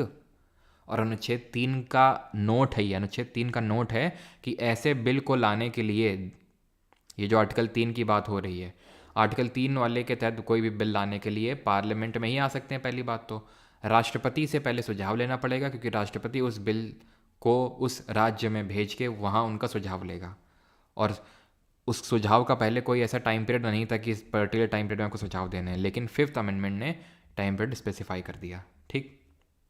अब आते हैं integration and formation of states on linguistic basis, भाषा के आधार पे, ठीक है। तो भाषा के आधार पे किस तरह से सर, वो भी चलो मैं एक बार क्लियर कर देता हूँ, ध्यान रखना, ठीक है। एक बार अभी बात उठी, ठीक है, बात उठी कि मान लो कि हमें अगर कोई फॉरेन टेरिटरी इंडिया में कैप्चर करना, लेना है, तो उसको तो अमेंडमेंट डील नहीं करते हैं। लेकिन अगर हमें, हमारा पार्लियामेंट, हमारी सरकार भारत का कोई हिस्सा किसी दूसरे देश को दिए दे रहा है, तो क्या उसको अमेंडमेंट डील करेंगे 368 के तहत? तो आंसर इज यस। ये बात उठी थी तो सुप्रीम कोर्ट का कहना था यस, यानी कि हमने पढ़ा कि चौथा आर्टिकल ये बोलता है कि अमेंडमेंट की ज़रूरत नहीं है, 2 और 3 के तहत आप चेंज कर रहे हैं। लेकिन अगर Indian territory is to be ceded, यानी ये अगर देनी है किसी देश को, देन अमेंडमेंट इज नीडेड, संविधान में संशोधन करना होगा आर्टिकल 368 के तहत, क्योंकि अनुच्छेद 2 में देने की बात नहीं लिखी हुई है संविधान में, उसमें सिर्फ लेने की बात लिखी हुई है। तो देना है तो करना पड़ेगा अमेंडमेंट। इसीलिए हुआ क्या था, इंडिया और बांग्लादेश के बीच में, इंडिया और बांग्लादेश के बीच में एक लैंड बाउंड्री एग्रीमेंट हुआ था, डिस्प्यूट को ख़त्म करने के लिए, झगड़ा ख़त्म करने के लिए, कि कुछ सर्टेन एनक्लेव्स तुम हमारे ले लो, हम तुम्हारे ले लें, झगड़े ख़त्म हो जाएंगे। तो इसलिए जब देना था हमें किसको, हमारी टेरिटरीज़ को, तो इसके लिए हमें अमेंडमेंट करना पड़ा। 100th कॉन्स्टिट्यूशनल अमेंडमेंट 2014 में हुआ था, ये 2014 में इंडिया लैंड इंडिया जो 100वां नंबर का संविधान संशोधन था, that was India Bangladesh boundary agreement, Bangladesh boundary agreement, ठीक। Formation of states on linguistic basis, अब हम देखेंगे कि भाषा के आधार पर राज्य बनना कैसे शुरू हुए, क्यों शुरू हुए, ठीक। तो लिंग्विस्टिक का मतलब होता है भाषा के आधार पर, लेकिन उससे पहले कि किस तरह से हमारे स्टेट फॉर्म होना स्टार्ट होते हैं वो पहले हम समझते हैं। तो एक्चुअल में हुआ क्या था, जब इंडिया आज़ाद हुआ था, यानी 1947 की बात, 1947, तो टोटल 562 मतलब प्रिंसली स्टेट थे जिनको कि जोड़ा गया था, प्रिंसली स्टेट्स थे जिनको कि भारत में जोड़ा गया था। प्रिंसली स्टेट देसी रियासतें, समझाया था मैंने, वो पर्टिकुलर जगहें थीं, स्टेट्स थे जहाँ पे ब्रिटिशर्स का डायरेक्ट रूल नहीं था, इनडायरेक्ट रूल था, वहाँ के राजे रजवाड़े रूल ही वहाँ पे रूल कर रहे थे, ठीक है, वहाँ के राजे रजवाड़े ही वहाँ पे रूल कर रहे थे, लेकिन ब्रिटिशर्स को टैक्स देते थे। तो ऐसे 562 प्रिंसली स्टेट को, देसी रियासतों को मिलाया गया। 3 को चुल मच रही थी उस समय, वो कौन 3 थे, एक तो अपना हैदराबाद था, जूनागढ़ था, जम्मू कश्मीर था, ठीक है। तो जम्मू कश्मीर था एक, देन जूनागढ़ था, और एक आपका हैदराबाद था। तो ये नहीं जोड़ रहे थे, जम्मू कश्मीर नहीं जोड़ रहे थे, जम्मू कश्मीर बोल रहे थे इंडिपेंडेंट, सब लोग बोल रहे थे इंडिपेंडेंट रहेंगे, क्योंकि उनको मज़ा आ रहा था इंडिपेंडेंट रहने में। तो जब पाकिस्तान ने अटैक कर दिया इंडिपेंडेंस के बाद जम्मू कश्मीर में, तो यहाँ के जो महाराजा थे, महाराजा हरी सिंह, उन्होंने तो इंडिया के साथ तुरंत ही इंस्ट्रूमेंट ऑफ एक्सेशन साइन कर लिया कि भैया हमें तो इंडिया के साथ रहना है, ठीक है, क्योंकि समझ गया कि भैया कोई ना कोई तो अटैक करेगा ही। पाकिस्तान ने कर दिया पहले ही, तो इंडिया के साथ कर लिया उन्होंने, ठीक है, आ गए इंडिया में। जूनागढ़ वाले जो है, जो यहाँ के राजा थे, बोल रहे थे हम पाकिस्तान में जाएंगे। लोग बोल रहे थे पगलैट हो क्या, वहाँ क्या जा करेंगे, इंडिया में रहेंगे। तो यहाँ करवाया गया क्या, रेफरेंडम करवाया गया, जनमत करवाया गया, और लोगों ने बोला क्या, लोगों ने वही 95% ज़्यादा से ज़्यादा लोगों ने बोला कि हमें इंडिया में रहना है, तो इंडिया में हो गया शामिल। हैदराबाद के जो ये नवाब साहब थे, तो इनको भी चिल मच रही थी, क्योंकि ये सबसे बड़ा प्रिंसली स्टेट था हैदराबाद। तो इनको जो है पुलिस एक्सेशन, पटेल साहब गए और पुलिस वुलिस लेके गए, और जो इनकी रिलाई करी, ठीक है, उसके बाद जो है ये इंडिया का पार्ट बन गया पुलिस एक्सेशन के थ्रू। यहाँ पर ऑपरेशन चलाया गया था, उस ऑपरेशन के बारे में आपको पता होना चाहिए, जिसको हम ऑपरेशन पोलो बोलते हैं, ठीक है। सितंबर 1948 में हुआ था ये, सितंबर 1948 में, 17 सितंबर डेट भी है, जिस दिन हम अभी recently ministry of home affairs ने डिक्लेयर किया था, हमारे अमित शाह जी ने, कि क्या सेलिब्रेट किया जाएगा 17 सितंबर को। तो इन्होंने भी ज्वाइन कर लिया बाद में। फिर हुआ क्या, 1950 आते आते तक, 1950 आते तक हमारी गवर्नमेंट ने 4 फोल्ड क्लासिफिकेशन किया, 4 फोल्ड क्लासिफिकेशन किया सारे स्टेट्स का, ठीक है। उतना इंपॉर्टेंट नहीं है, लेकिन अगर पूछ ले, ठीक है, कि क्या है मतलब 4 फोल्ड क्लासिफिकेशन कब था, वैसे तो कभी क्वेश्चन आया नहीं है इस पर। तो part A state, part B state, part C state, ऐसे पार्ट पार्ट में डिवाइड कर दिया था, ठीक है। पार्ट डी, जैसे हमारा जो अंडमान निकोबार था वो पार्ट डी में आता था। तो ऐसा 4 फोल्ड टाइप क्लासिफिकेशन जो है, एक सेकंड रुकना, ठीक है।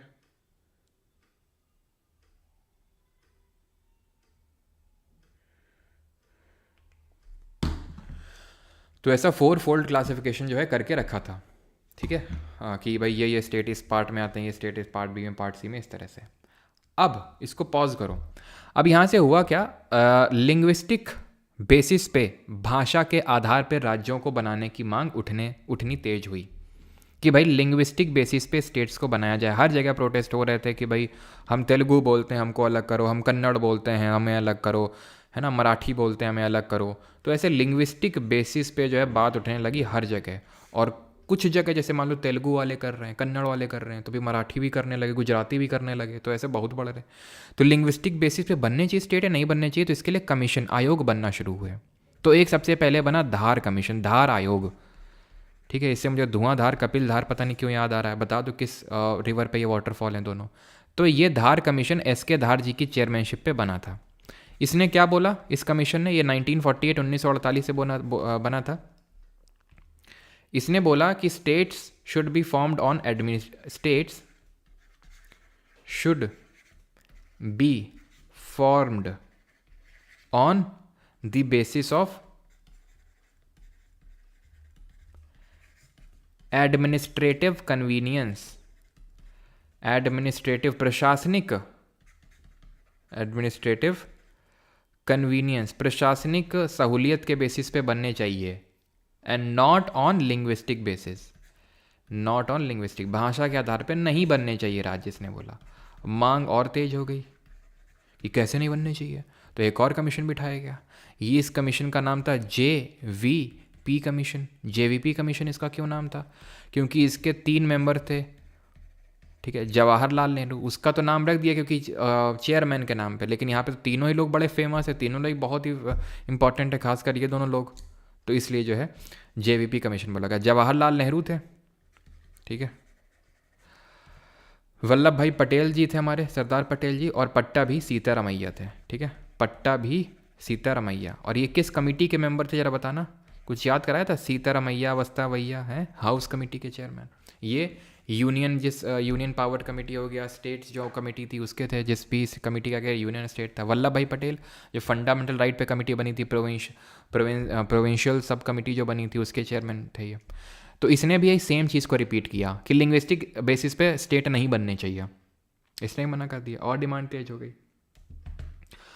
तो फाइनली हुआ कुछ यूँ कि 1953 में, 1953 में एक शख्स थे, आंध्र प्रदेश में आंदोलन चल रहे थे, कि भाई तेलुगु जो हमारे स्पीकिंग रीजन है उनको अलग किया जाए। तो एक शख्स थे जिनका नाम था पॉट्टू या फिर पॉट्टी श्री रामलू, ठीक है, श्री रामलू, आंध्र प्रदेश में। तो ये फास्ट एंड टू डेथ पे बैठे हुए थे कि हम तब तक फास्ट करेंगे जब तक कि तुम नहीं दे दोगे हमें लिंग्विस्टिक बेसिस पे हमारा स्टेट। इनकी डेथ हो जाती है, ठीक है। और जो प्रदर्शन है, जो प्रोटेस्ट हैं, वो बहुत भयंकर हो जाते हैं। 56 दिन के बाद इनकी डेथ हो जाती है। और इसकी वजह से आनन फानन में तुरंत क्या करना पड़ता है, आंध्र प्रदेश को क्रिएट किया जाता है as the first linguistic state of India. Andhra Pradesh was formed as first linguistic state या फिर first state to be formed on the linguistic basis, first linguistic state of India, ठीक, 1953 में। क्लियर इतनी बात। अब खुद सोचो, 10 बच्चे रो रहे हैं, उनमें से तुमने एक को टॉफ़ी दे दी जो ज़ोर से रोया, तो 9 बच्चे क्या करेंगे, वो भी और ज़ोर से रोएंगे देख के। तो यही हुआ। और स्टेट भी मांग उन्होंने तेज कर दी कि हमें भी क्रिएट करो जब उसको क्रिएट किए हो। तो फिर एक और कमीशन बना जो कि फाइनल कमीशन था इस चीज़ को लेके, and that was Fazal Ali commission. Fazal Ali commission, chairman थे फजल अली, इसलिए वैसे 3 लोग थे इसमें, 3 लोग और कौन थे, तो एक तो हृदय नाथ कुंजरू थे और KM पन्निकर थे, ठीक है, और फजल अली थे जो कि चेयरमैन थे। तो उन्हीं के नाम पर कमीशन का नाम पड़ गया। तो इन्होंने बोला कि हाँ कर लो, ठीक है, लिंग्विस्टिक्स बेसिस पे स्टेट को क्रिएट कर लो, बट ही रिजेक्टेड, यानी this commission rejected the theory of one language one state, क्योंकि कुछ लोग ये बोल रहे थे कि एक भाषा और एक राज्य होना चाहिए। तो ये थ्योरी इन्होंने रिजेक्ट कर दी। ये नहीं बोला इन्होंने कि लिंग्विस्टिक बेसिस पे स्टेट को मत क्रिएट करो, इन्होंने बोला कि जो आपका ये कॉन्सेप्ट है कि एक राज्य, एक भाषा और एक राज्य, अगर ये कॉन्सेप्ट हम फॉलो करने लग गए तो पूरा भारत इतने पार्ट में डिवाइड होगा कि आप समझ भी नहीं सकते, क्योंकि हर छोटी छोटी जगह में कोई नई भाषा बोली जाती है। तो ये कॉन्सेप्ट रिजेक्ट कर दिया, ठीक है। और but accepted the linguistic basis of formation of states, linguistic basis of और फॉर फॉर्मेशन ऑफ स्टेट्स, ये भाई लिंग्विस्टिक बेसिस पे स्टेट बन सकते हैं। और इसको एग्जीक्यूट करने के लिए एक एक्ट लाया गया जिसको हम जानते हैं स्टेट्स रीऑर्गेनाइजेशन एक्ट, ठीक है, स्टेट्स रीऑर्गेनाइजेशन एक्ट ऑफ 1956, 1956 का जो स्टेट रीऑर्गेनाइजेशन एक्ट था वो लाया गया, जिसके थ्रू ये जो पार्ट नहीं बताया था आपको, पार्ट ABCD, ये पार्ट ख़त्म किए गए, ठीक है, पार्ट से ख़त्म किया गया, पार्ट ABCD ये सब। और 14 राज्य यानी कि 14 states and 6 UTs were created, ठीक है, were created after this states reorganisation act 1956। And इतने स्टेट्स और UTs को जो है फाइनली बनाया गया एज ऑफ 1 नवंबर 1956, ठीक है। तो ये जो हमारे राज्य धीरे धीरे और बने, आज हमें पता है 28 राज्य और 8 केंद्र शासित प्रदेश हैं, 28 स्टेट और 8 UTs। ये किस तरह से बने वो थोड़ा सा हम समझ लेते हैं। इसके लिए ट्रिक होती है, आम गुनाह है मैम तुसी गाओ और मौज लो, ये हमारी क्या है, ट्रिक है। इसको मैं हिंदी में लिख देता हूँ सो दैट अच्छे से हम इसको समझ पाएँ, हिंदी में आराम से इसको अच्छे से समझ पाएंगे कि कौन सा स्टेट कब बनता है, कैसे बनता है। तो इसको हम याद करेंगे, आम गुनाह है, ठीक है, मैम तुसी है ना, गाओ और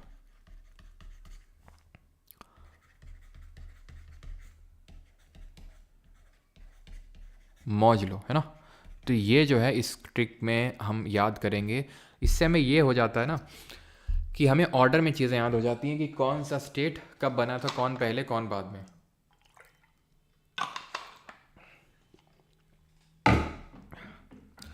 तो आ से यहाँ पे है आंध्र प्रदेश, ठीक है, आ से क्या है यहाँ पे, आंध्र प्रदेश है, जो कब क्रिएट होता है 1956 में, 1956 में। महाराष्ट्र कब क्रिएट होता है? महाराष्ट्र क्रिएट होता है 1960 में, 1960 में। अब मुझे पता है आपके दिमाग में तुरंत डाउट आएगा, सर अभी तो बताया था 1953 में क्रिएट हुआ था Andhra Pradesh as the first linguistic state of India. Yes, लेकिन काफ़ी तेलुगु स्पीकिंग रीजन्स को अभी तक मर्ज नहीं किया गया था उससे। तो फाइनली स्टेट रीऑर्गेनाइजेशन एक्ट के बाद जो आंध्र प्रदेश बनता है वो 1956 में पूर्णतः बनता है।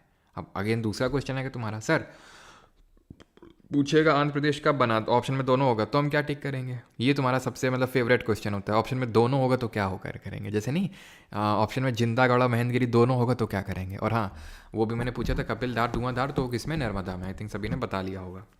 तो पहली बात तो ऑप्शन में होगा नहीं, और दूसरी बात तो स्पेसिफाई करेगा। अगर लिंग्विस्टिक बेसिस पे पूछेगा तो 1953, और अगर वो नहीं लिखेगा तो 1956। महाराष्ट्र 1960 में क्रिएट हुआ था। अब महाराष्ट्र की जब हम बात करते हैं तो एक जब भी हम महाराष्ट्र की बात करते हैं तो पता है क्या करते हैं? हम एक ब्लैंक पीपीटी को क्रिएट कर लेते हैं। क्या करते हैं? एक ब्लैंक पीपीटी को क्रिएट कर लेते हैं। ऐसा क्यों करते हैं सर? क्योंकि महाराष्ट्र में कुछ तो ऐसा स्पेशल है। क्या स्पेशल है? 1960 में, 1960 में जो बॉम्बे हुआ करता था इसको डिवाइड कर दिया गया था। महाराष्ट्र जो मराठी स्पीकिंग रीजन है और जो गुजराती स्पीकिंग रीजन है उसको डिवाइड करके गुजरात। तो गुजरात 1960 में बनता है। ठीक, तो गुजरात भी ये क्या है? ये आपका टक टक टक टक गुजरात है। ठीक है, ये आपका गुजरात है। तो ये भी 1960 में बनेगा, 1960 में। ठीक है, ये है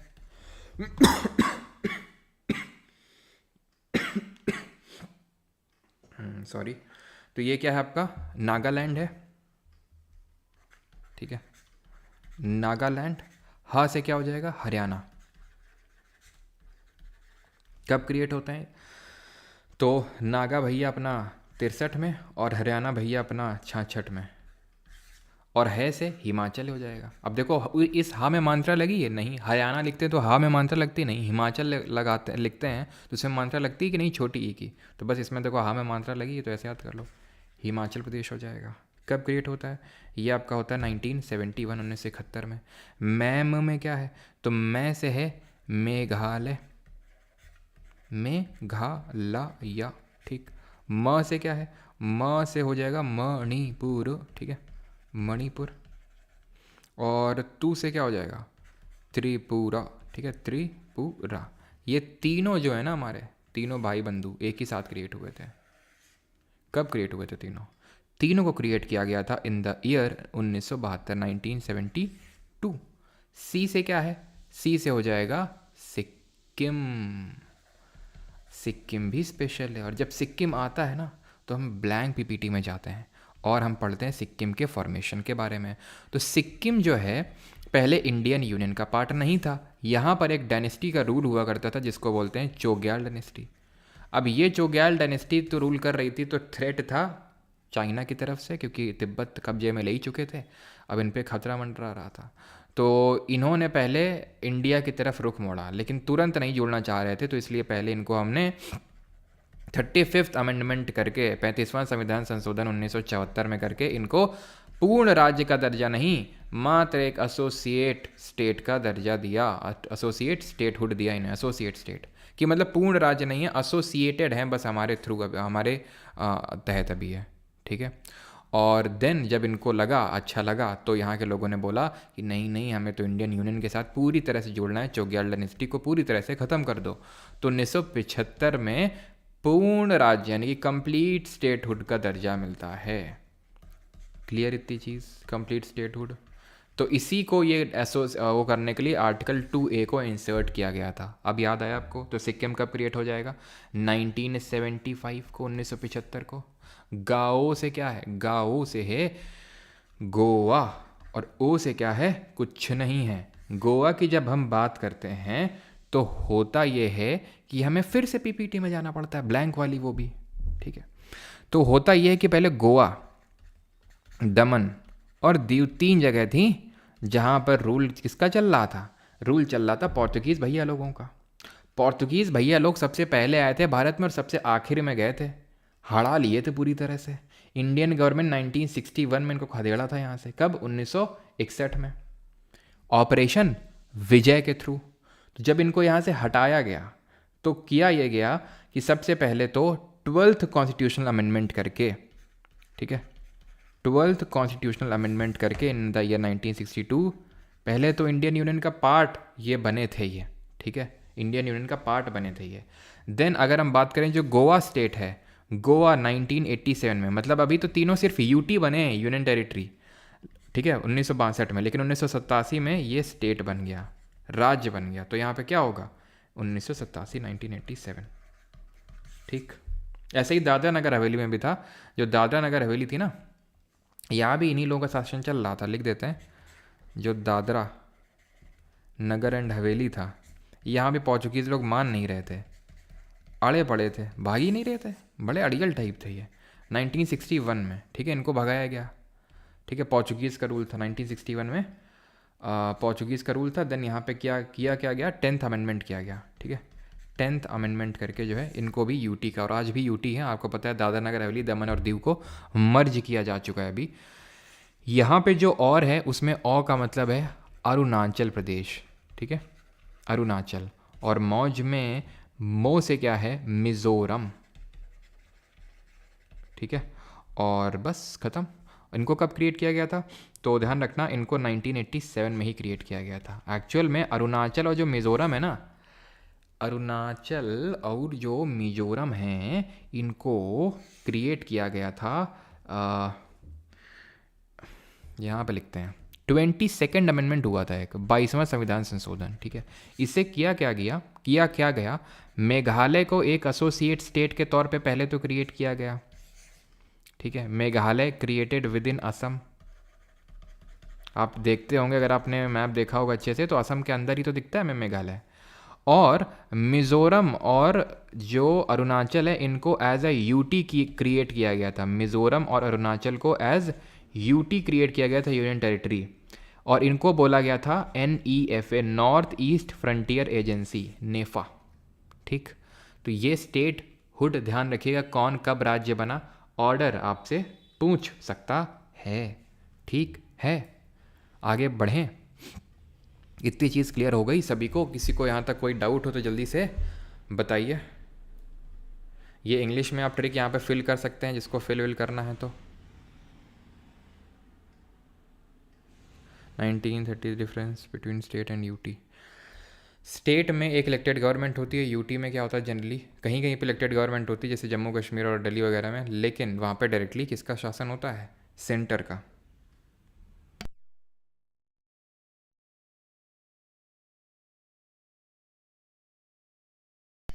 सर प्रियम्बल भी कॉन्स्टिट्यूशन की ही समरी है, तो कॉन्स्टिट्यूशन का उल्लंघन करने पर कोर्ट में जा सकते हैं, तो प्रियम्बल के केस में क्यों नहीं?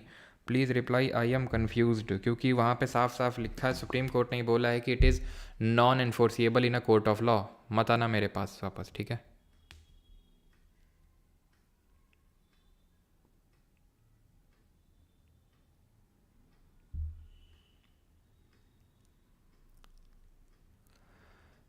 वॉइस थोड़ा हाई रखो सर, 1 वीक से लो है बोल रहा हूँ। भाई वॉइस लो आ रही है क्या? क्यों वॉइस लो आ रही है क्या?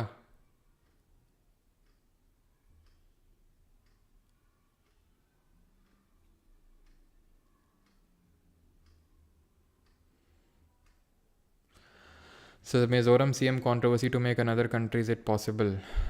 पॉसिबल तो नहीं है, लेकिन वही है ना कि अब क्या बोला जाए। यही बात शेख हसीना ने भी बोली थी कि ये जो जोगम करके एक अलग से कंट्री बनाना चाहते हैं ये सब, बांग्लादेश, इंडिया और म्यांमार की टेरिटरी लेके। अच्छा, कहाँ पे? अरे सॉरी,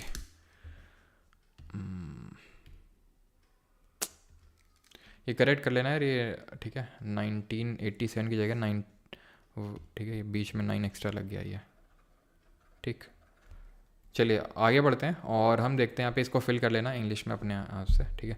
अभी आते हैं और देखते हैं ये आर्टिकल 371 क्या है। JNK के फुल स्टोरी बताओ सर प्लीज़। स्टोरी यहाँ पे हम नहीं देखने वाले हैं, ठीक है। पूरी स्टोरी के लिए ढेरों रील मिल जाएगी, वहाँ पे आराम से स्टोरी देखो। यहाँ पे हम एग्ज़ाम के लिए पढ़ने आए हैं, ठीक है। वॉइस फाइन है, neck rotation, thank you. Telangana कब? तो तेलंगाना सभी को पता है 2014 में, जून 2014 में क्रिएट होता है, ठीक है। मतलब ये मैंने आपको नहीं बताया कुछ स्टेट, जैसे ईयर 2000 में आपके 3 स्टेट क्रिएट होते हैं। एमपी से अलग होकर छत्तीसगढ़ बनता है, ठीक है, छत्तीसगढ़ बनता है।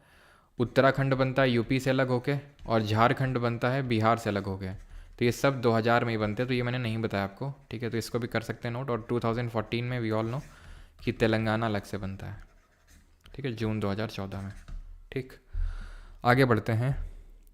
और आर्टिकल 371 जो है ये स्पेशल क्या देता है? स्पेशल कुछ प्रोविज़न देता है, स्पेशल राइट देता है, स्पेशल स्टेटस से डील करता है कुछ स्टेट्स के, ठीक है। सर एसोसिएट स्टेट को हिंदी में क्या बोलते हैं? सहयोगी राज्य बोलते हैं, सहयोगी राज्य, ठीक है।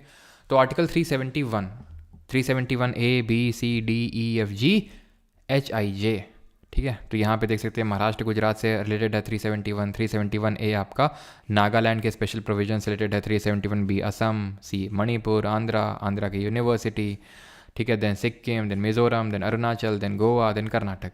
अब हम याद कैसे रखें इसको, ठीक है, क्योंकि आपसे पूछ लेगा आर्टिकल 371 डी में क्या है, एफ में क्या है। मतलब ठीक है, यूपीएससी सिविल सर्विसेज या फिर सीडीएस जैसे एग्जाम में थोड़ा डेप्थ में आ जाता है, लेकिन एसएससी के लिए हमें डेप्थ में नीड नहीं है, ठीक है। हमें सिर्फ इतना पता होना चाहिए किस आर्टिकल में क्या लिखा हुआ है, और उसको याद करने के लिए हमारे पास बहुत अच्छी सी ट्रिक है, एंड दैट इज़, ठीक है। मतलब मैंने तो ऐसे याद रखा था, बाकी आपको, क्योंकि कुछ लोग ये बताना ज़रूरी है, क्योंकि कुछ लोग बोलते हैं सर ट्रिक अच्छी नहीं है ना, इस ट्रिक को भी याद करने के लिए ट्रिक चाहिए। तो भाई अपने हिसाब से बना लेना, जिससे मैंने याद किया था अपने लिए वो मैं आपको बता दे रहा हूँ, ठीक है। तो नाम आसमा, ठीक है, एक लड़की है, उसका आप नाम पूछ रहे हो कि नाम क्या है तुम्हारा, तो उसने बोला कि मेरा नाम आसमा है, ठीक है, और मैं जो है जीके पढ़ती हूँ परमार सर से ठीक है। तो तुमने बोला कि आई हो तो क्या माता जी के पैर छू के आई हो कि नहीं, ठीक है। तो माता जी के तो पहले पैर छूने, यानी महाराष्ट्र गुजरात। देन एन से नागालैंड, ए से असम, एम से मणिपुर, ए से आंध्रा, ए से आंध्रा की यूनिवर्सिटी, एस से सिक्किम, एम से मिज़ोरम, ए से अरुणाचल, जी से गोवा, के से कर्नाटक। कन्फ्यूजन कहाँ पे होगा? ए में होगा कन्फ्यूजन। कैसे? असम भी, अरुणाचल भी है, आंध्रा भी है। तो ध्यान रखना, पहले तो असम है, पहले असम है, देन आंध्रा है, देन आपका फिर से फिर आपका अरुणाचल है। तो ऐसे पहले यहाँ नॉर्थ ईस्ट में, फिर साउथ में, और फिर नॉर्थ ईस्ट में, ऐसे जाना है आपको। असम, देन आंध्रा, देन अरुणाचल, ठीक। क्लियर इतनी चीज़? ख़त्म हो गया, कुछ है ही नहीं है, ठीक है। नाम आसमा जी के अगर आपको याद है 371 में तो माता जी के पहले पैर छूने, देन अल्फ़ाबेट याद करना शुरू करना है, ABCD, ठीक है, नाम आसमा जी के। क्लियर? अब आते हैं पार्ट 2 ऑफ कॉन्स्टिट्यूशन में। सर कल करवाइएगा सर, बहुत पार्ट 1 करते करते थक गए हैं बेटा। पार्ट 2 2 मिनट का है बस, पार्ट 2 2 मिनट का है, ख़त्म, ठीक है। पार्ट 2 उतना बड़ा नहीं है, बहुत छोटा सा, इसीलिए पार्ट 2 को हम साथ में करने वाले हैं। बहुत ज़्यादा क्वेश्चंस नहीं आते हैं, लेकिन जो भी आते हैं वही यहाँ पे मैं करवाने वाला हूँ, है ना। छुट्टीज़ are birth right and we shall have it, okay. अभी हिस्ट्री नहीं पढ़ी है, हिस्ट्री का इन्फ्लुएंस दिखने लगा है अभी। सर आंध्र प्रदेश तो लूसेंट में 1953 दिया है भैया। अनुप्रिया जी कहाँ चिल्ला रहे थे उतनी देर से? आंध्र प्रदेश 1953 में लिंग्विस्टिक बेसिस पे क्रिएट हुआ था। स्टेट रीऑर्गेनाइजेशन एक्ट 1956 के बेसिस पे उसको कुछ तेलुगु स्पीकिंग रीजन्स को मर्ज करके 1956 में क्रिएट किया गया था, ठीक है। अभी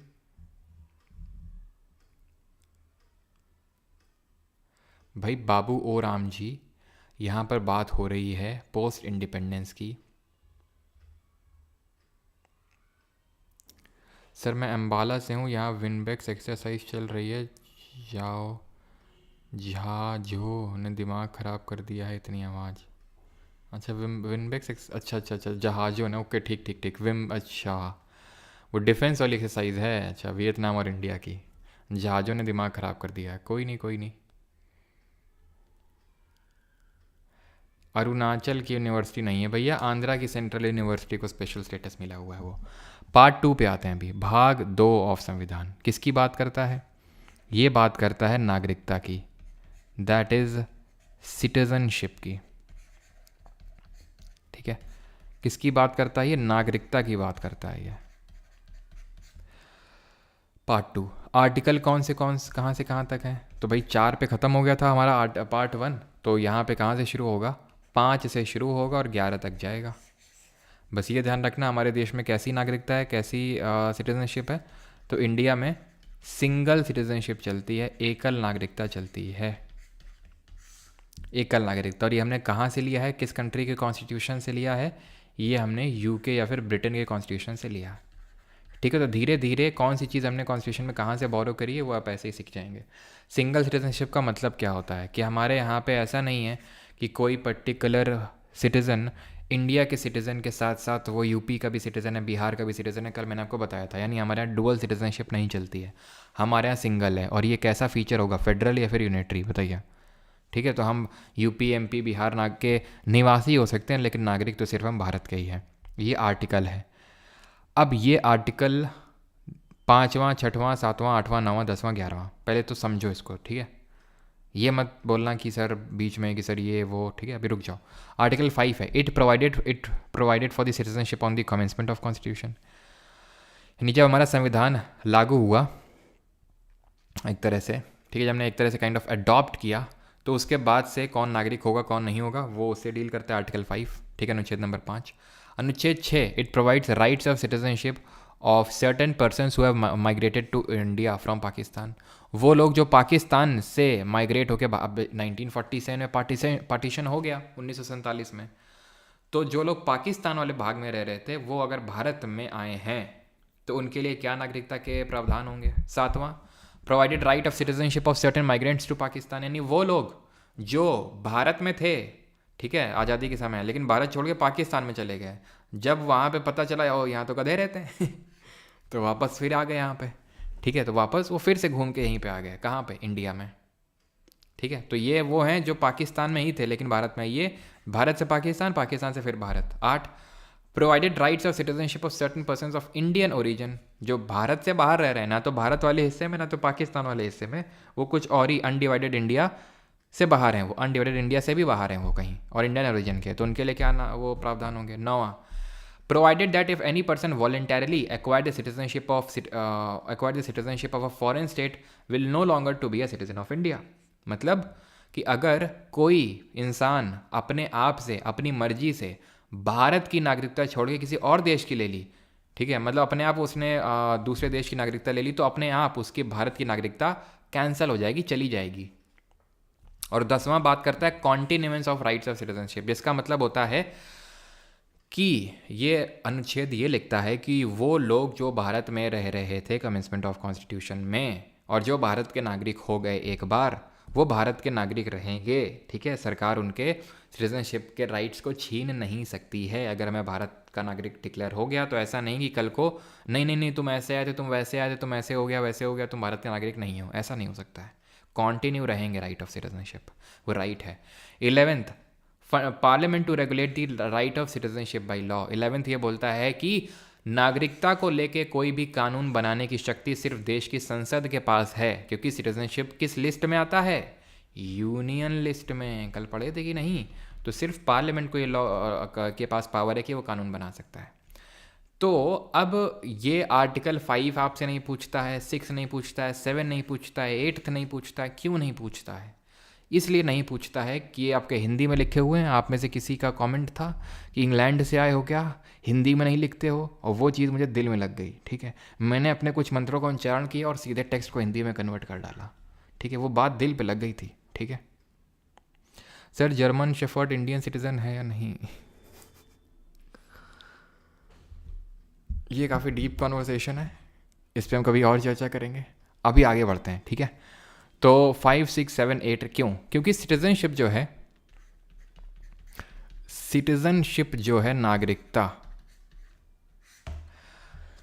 सिटीजनशिप एक तो है कि प्री एनफोर्समेंट ऑफ कॉन्स्टिट्यूशन, यानी कि 24 जनवरी 1950 से पहले की एक तो बात आती है, और एक बात आती है पोस्ट 24 जनवरी 1950, 24 जनवरी 1950 के बाद की बात आती है। इसको लेके कि भैया 24 जनवरी 1950 से पहले कौन था कौन नहीं था क्या सब, ये सब कौन डील कर रहा है, ये डील कर रहा है पार्ट 2 में। 5, 6, 7, 8 ये सब डील कर रहे हैं। पोस्ट 24 जनवरी 1950 ये डील कर रहा है कौन, ये डील कर रहा है हमारा सिटीजनशिप एक्ट ऑफ 1955। बात समझे नहीं समझे, समझाते हैं। 1950 24 जनवरी जिस, ठीक है, 24 जनवरी 1950 वो दिन है जब हमने नेशनल एंथम है ना सॉन्ग को अडॉप्ट किया कॉन्स्टिट्यूंट असेंबली ने। इससे पहले कोई नागरिक है नहीं है कौन नहीं होगा ये सब आर्टिकल 5, 6, 7, 8, ठीक। इसके बाद कौन नागरिक होगा नहीं होगा इसके लिए सिटीजनशिप एक्ट यानी कि नागरिकता जो का अधिनियम है 1955 का, आई थिंक वॉइस चली गई, ठीक है।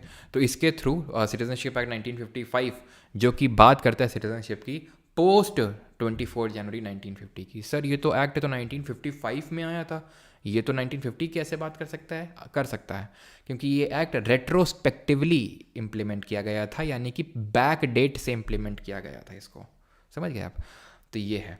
अब सर सिटीजनशिप एक्ट 1955 में क्या प्रावधान है, कौन नागरिक हो सकता है कौन नहीं हो सकता है, ठीक है।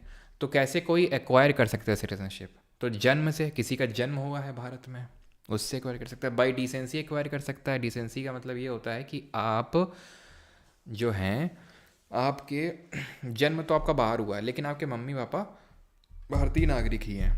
जैसे फॉर एग्जांपल कि किसी कुछ वीज़ा लेके गए काम वाम के लिए, है ना, यूएसए में काम कर रहे हैं वहीं रह रहे हैं लेकिन नागरिक अभी भी इंडिया के हैं, जन्म तुम्हारा वहीं हुआ है तो तुम भारत के नागरिक हो, डिसेंसी। बाई रजिस्ट्रेशन और बाई नेचुरलाइजेशन। बाई रजिस्ट्रेशन का मतलब होता है, इसका तो मतलब हो गया जन्म से, इसका मतलब हो गया आपका वंशक्रम से, इसका मतलब हो गया पंजीकरण से, ठीक है, पंजीकरण से। तो पंजीकरण का मतलब ये होता है कि जैसे आपका जन्म बाहर हुआ, आपके मम्मी पापा भारत के नागरिक नहीं हैं लेकिन वो एक टाइम पे भारत के नागरिक हुआ करते थे, they were of Indian origin, parents were of Indian origin, तो उस केस में रजिस्ट्रेशन वाला काम करता है, पेरेंट्स ऑफ इंडियन ओरिजिन, तो उसको हम बोलते हैं रजिस्ट्रेशन।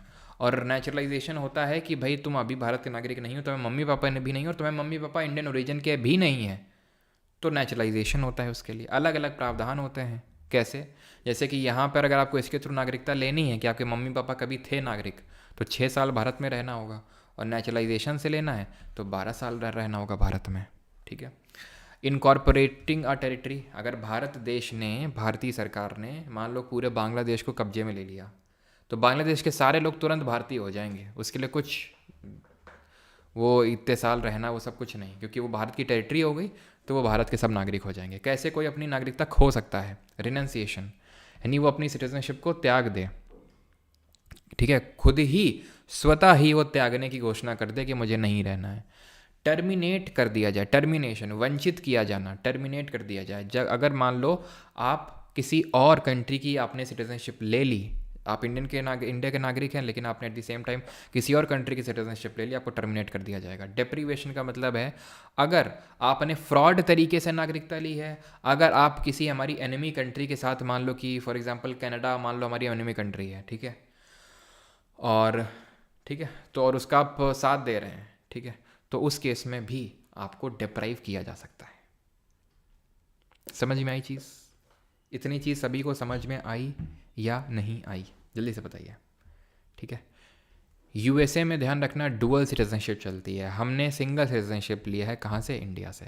और आर्टिकल 5 में क्या है, it provided for the citizenship on the commencement of the constitution, की कोई भी जो भारत में जन्मा है, जिसके मम्मी पापा भारत में जन्म लिए हैं, ठीक है, और जो संविधान के लागू होने के कम से कम 5 वर्ष से भारत में निवास कर रहा है, वो सब भारत के नागरिक बन गए आर्टिकल 5 के तहत, ठीक है।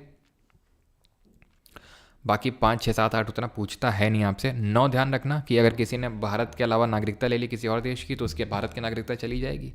और 10वें में लिखा है कॉन्टिन्यू किसकी रहेगी, वो कॉन्टिन्यूस ध्यान रखना। और 11 में क्या है कि पार्लियामेंट लॉ बना सकता है सिटीजनशिप को लेकर।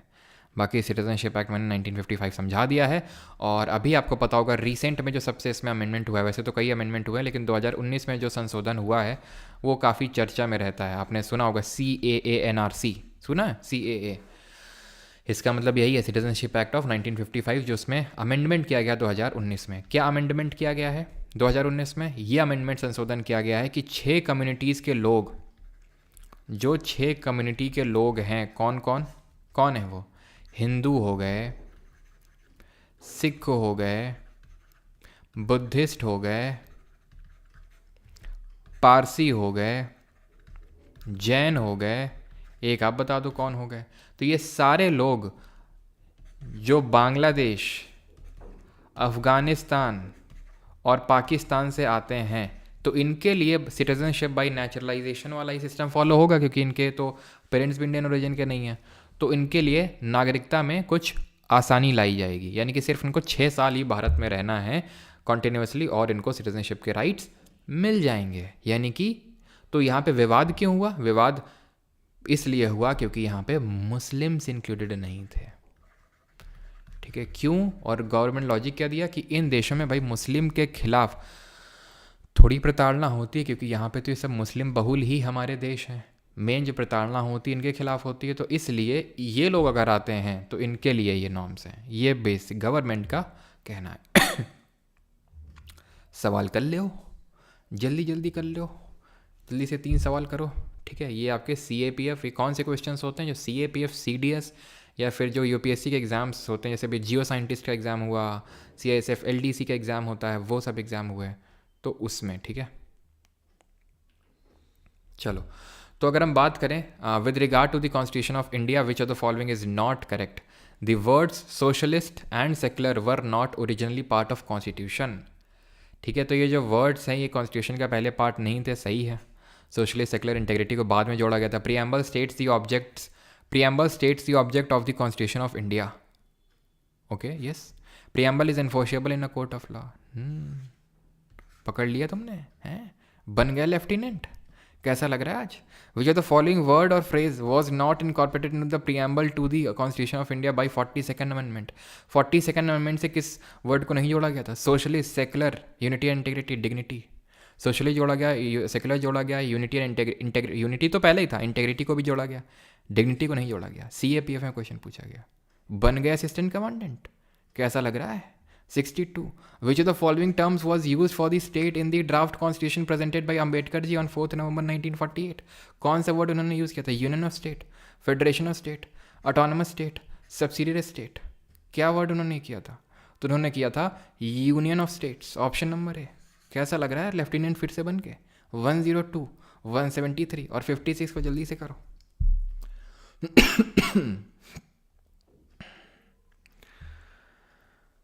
चलो भाई, तो through the 42nd amendment to the constitution of India, which of the following was or were inserted into the preamble? Liberty of thought expression, belief, faith and worship was, अच्छा, liberty of thought expression and belief was substituted by liberty of thought expression, belief, faith and worship. इसका कहने का मतलब ये है कि पहले faith और वर्शिप नहीं होता था और इसको बाद में इंसर्ट किया गया। कैसी अपमानजनक बातें कर रहे हो? The expression unity of the nation was substituted to the union and integrity of the nation. Yes, option number B answer होगा। हमने सिर्फ 3 ही वर्ड को जोड़ा है और कोई अमेंडमेंट नहीं हुए थे 42nd अमेंडमेंट के अलावा। ठीक है, अगला क्वेश्चन। ठीक है, बॉल डांस के लिए पार्टनर ढूंढने जा रहे हैं। पार्टनर ढूंढो। बॉल डांस का काफ़ी वो क्रेज रहता है नहीं। चलो, with which of the following statements with regard to the preamble to the constitution of India is not correct? The term secular democratic republic was not there in the preamble originally. Not correct. Secular तो नहीं था, बिल्कुल नहीं था। The preamble contains the basic structure of the constitution. पढ़ाया नहीं है तुम्हें बेसिक स्ट्रक्चर क्या होता है, लेकिन ठीक है, ये सही है। अभी पढ़ाएंगे कल वाले लेक्चर में basic structure. Keshav Nanda Bharati case में निकल के आया था। By itself preamble is not enforceable in a court of law. अभी पढ़े। Supreme Court has held that the preamble cannot be considered as an aid to the legal interpretation of the constitution. भैया cannot जोड़ दिया, पढ़े थे कि नहीं पढ़े थे? can be considered होता है, हैं? बन गए तुम असिस्टेंट कमांडेंट। जल्दी से ऑप्शन चुनो, फर्स्ट प्रेफरेंस बताओ, जल्दी से भेजना है तुम्हें। CRPF, CISF, SSB, BSF, जल्दी बताओ फर्स्ट प्रेफरेंस क्या है। टाइम नहीं है मेरे पास, तुरंत बनाएंगे। सीधा मेजर जैसे बनते हैं, सीधा तुमको असिस्टेंट कमांडेंट बनाएंगे अभी। The Constitution, 35th Amendment Act of 1974 is related to which of the following state? Mizoram, Sikkim, Nagaland, Arunachal. 35th Amendment, 1974. Associate state, Chagyal Dynasty, Sikkim. Article 2A, ठीक है। और 36th Amendment 1975 से Complete Statehood। क्या चुनोगे? किस में जाना चाहोगे? Air force, हाँ? OTA में, नेवी में, किस में जाना चाहोगे जल्दी से बताओ। इसमें कौन सी प्रेफरेंस तुमने चुनी है? CISF चुनना, ठीक है। अगले आखिरी क्वेश्चन पे आ जाओ। विच of the following statement is correct. ये है पेपर जियो साइंटिस्ट का क्वेश्चन है, ठीक है। सही कर लो, सीधे साइंटिस्ट बनाएंगे सीधे जल्दी से, और वो भी जियोग्राफी का। Goa was established as a state separating it from the UT of Daman into 1987, पढ़ा है अभी, सही है। Mizoram was earlier a union territory, बताए थे अभी कि मेघालय को 22nd अमेंडमेंट से एज एसोसिएट स्टेट क्रिएट किया गया था असम के अंदर, और मिजोरम और जो अरुणाचल है वो नेफा नॉर्थ ईस्ट फ्रंटियर एजेंसी के तौर पे UT बने थे, सही है। Karnataka was created by the state reorganisation act of 1956। The state of Bombay was bifurcated in Gujarat and Maharashtra 1960, ये भी पढ़ाया था मैंने। यहाँ पे थोड़ा सा कैच ये है कि कर्नाटक जो है नहीं बल्कि एज अ मैसूर बना था, बाद में इसका जो है कर्नाटक नाम, मैसूर का नाम चेंज करके कर्नाटक किया गया था बाद में, तो ये मैसूर के तौर पे क्रिएट हुआ था। तो नॉट, अच्छा सॉरी नॉट लिखा था, नॉट, ठीक है, नॉट। तो यहाँ पे सही कौन सा नहीं होगा, ऑप्शन नंबर सी। बन गए जियो साइंटिस्ट, मिल गई तसल्ली, हो गई सारी कामनाएं पूरी। लेफ्टिनेंट बनवा दिया, असिस्टेंट कमांडेंट बनवा दिया, जियो साइंटिस्ट, कुछ बाकी रह गया। इनकम टैक्स ऑफिसर बाकी, income tax inspector, GST inspector, ये कौन बनेगा? ये भी बन लो, आओ जल्दी, आज सब कुछ बनवाएंगे तुम्हें। प्रीएम्बल पे लो पहला। Preamble of Indian constitution was adopted on, कब अडॉप्ट किया गया था प्रीएम्बल को? लिखा है date of adoption of constitution. Sir drum भर चाय दे दीजिए बस। अच्छा, किस बात पे? कल परसों क्लास बंद है क्या? कि नहीं, क्लास चालू है। क्लास कल कैसा, मतलब तुम लोगों को क्या कहना है? अब आ जाओ CGL वाले बताओ जल्दी से, कल क्लास का क्या किया जाए?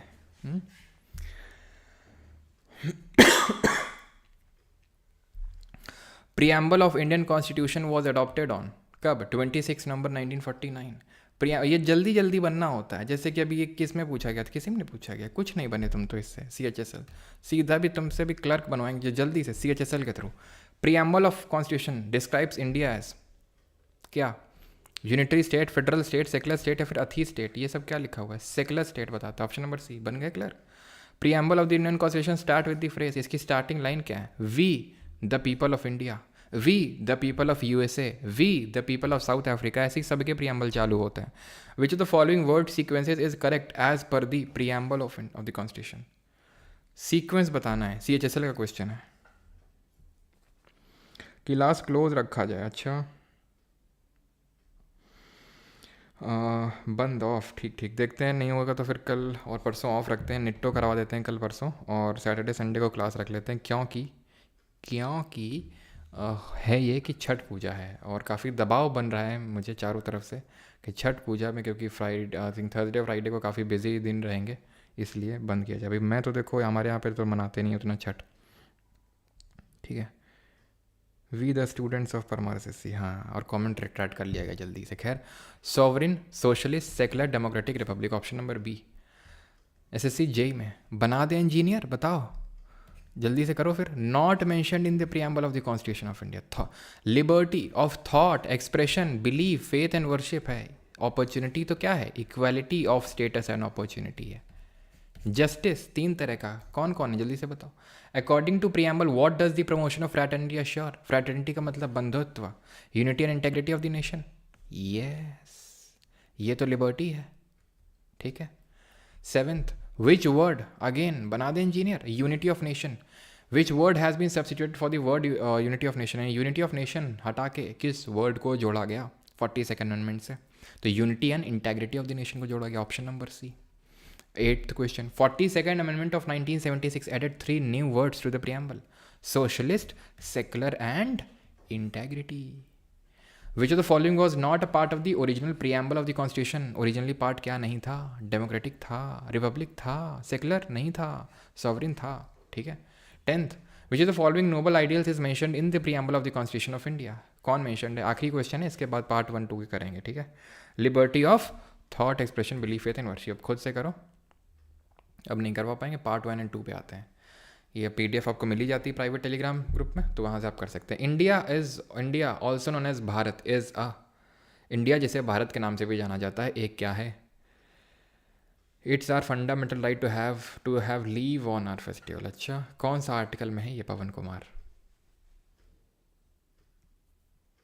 वीवी सर मार्केट में दिखे थे आप, अच्छा मैहर का लड़का, कब देख लिया भाई। India also known as Bharat is a union of states, option number B. Which of the following is mention in article, वही सेम चीज़ है, India that is Bharat shall be a union of state. अगला क्वेश्चन करिए, which of the following is an incorrect statement in regard to the meaning of union of state in the Indian context, CHSL 2023। Country was divided into different states for administrative convenience. Country was divided into different states for administrative convenience. पढ़ते हैं। Indian federation was the result of an agreement. ये same चीज़ पढ़ाए थे कि नहीं, कि Indian federation के बीच में कोई रिजल्ट, मतलब कोई एग्रीमेंट नहीं है।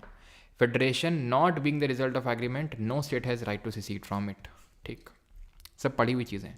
विच article of the Constitution of India deal with the Union and Territory? Article number 124, part number 1 of Constitution, भाग नंबर 1 संविधान का। Which of the following article was amended in the Constitution 5th Amendment Act of 1955 में amend हुआ था? कौन सा article है? 3, 17, 34 या फिर 45? Which of the following article was amended in the Constitution? ठीक है, 5th Amendment याद करो, 1955 बताया थे। आर्टिकल 3, प्रेसिडेंट जो रिकमेंडेशन लेता है स्टेट से, तो स्टिपुलेटेड टाइम में देना होगा एडवाइस उस स्टेट लेजिस्लेचर को। इस चीज़ को ऐड किया गया था 5th अमेंडमेंट से। इसी बार के CHSL के पेपर में पूछा गया है, जीरी 2024। Which are the following part of the constitution, वही सेम है यार, बार बार रिपीट है, कोई नया देखते हैं। ठीक है, अगला है कि सिटीजनशिप से कौन डील करता है, CGL 2023 और CHSL 2024। सिटीजनशिप से वही क्वेश्चन पूछता है, पार्ट कौन सा है, आर्टिकल कौन सा है, और कैसी सिटीजनशिप चलती है और कहाँ से लिए हैं। तो part 2 article 5 to 11 single citizenship और UK से लिए हैं, और वो आर्टिकल 9, 10 याद करना होता, 9, 10, 11 बस ख़त्म। डुअल सिटीजनशिप से आप क्या समझते हैं, जो USA में चलती है? Citizenship of 2 state simultaneously with in 2 countries. Citizenship of a country along with that of a constituent state, मतलब देश की नागरिकता और जिस राज्य में रह रहे हैं उसकी नागरिकता, ये मतलब होता है डुअल नागरिकता का। In which year was citizenship act pass, कब पास हुआ था भैया, सबको पता है, 1955। एक आखिरी क्वेश्चन कर लो, not a feature of the constitution of India, कौन सा फीचर नहीं है? तो भैया ये भी है, ये भी है, ये भी है, ये नहीं है। कैसा फीचर, ये कैसा फीचर? इंडिपेंडेंट जुडिशरी, ये एक फेडरल फीचर है। ये कैसा फीचर है? Blend of rigidity. तो रिजिडिटी वाला जो चीज़ है वो एक फेडरल फीचर है और एक यूनिटरी फीचर है। और इंडिया में सिंगल सिटीजनशिप चलती है, वो एक यूनिटरी फीचर है। ठीक है, भारत में सिटीजनशिप के पावर को कौन रेगुलेट करता है? Supreme court, governor, president, parliament. Article number 11 को याद करिए। ठीक है, और तो कुछ नहीं है, ये कर लो। Not a way to acquire citizenship, कौन सा एक तरीका नहीं है? ये भी है, ये भी है, ये भी है। रिनंसिएशन से तो अपनी सिटीजनशिप को लूज़ कर देते हैं। ठीक है, बाकी तो है 4-5 क्वेश्चन आपके होमवर्क के लिए, वो आप खुद से करेंगे। एंड यहाँ पे लेक्चर होता है हमारा ख़त्म। किसी कोई डाउट हो तो पूछ सकते हैं, और बाकी कल और परसों छुट्टी रखते हैं फिर। ठीक है, मेन कारण, सिर्फ कारण जो है वो छठ पूजा है। कल छुट्टी मेंस वालों की नहीं रहेगी। ठीक है, जो मेंस के लिए तैयारी कर रहे हैं तो उनका निट्टो मैं कल करवा दूंगा, निट्टो के लेक्चर ले लूँगा। ठीक है, क्योंकि फिर सैटरडे संडे को निट्टो नहीं हो पाएगा, तो कल निट्टो ले लूँगा 2 दिन, और सैटरडे संडे को हम लेक्चर रख लेंगे, सो डैट हमारे 5 दिन लेक्चर्स हो जाएंगे। ठीक बात कि नहीं? कल बंद करिए सर। हाँ, कर दिया शुभम। ठीक है, और अप्पू जी बहुत बहुत धन्यवाद। तो और ये चीज़ ध्यान रखना कि ये जो आपका समय मिला है 2 दिन का, इसमें अच्छे से आप रिवीजन कर लीजिएगा।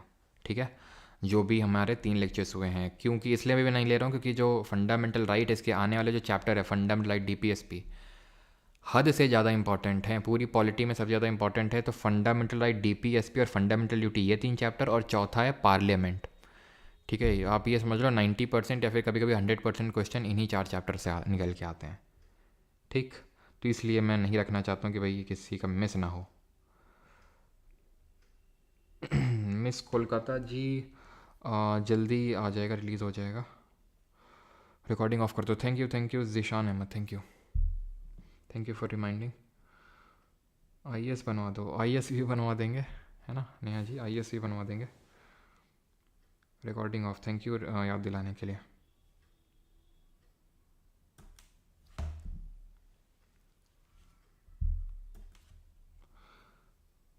सर आसमा ट्रिक शायद गलत स्पेल हो गई, नहीं तो गलत स्पेल नहीं हुई है।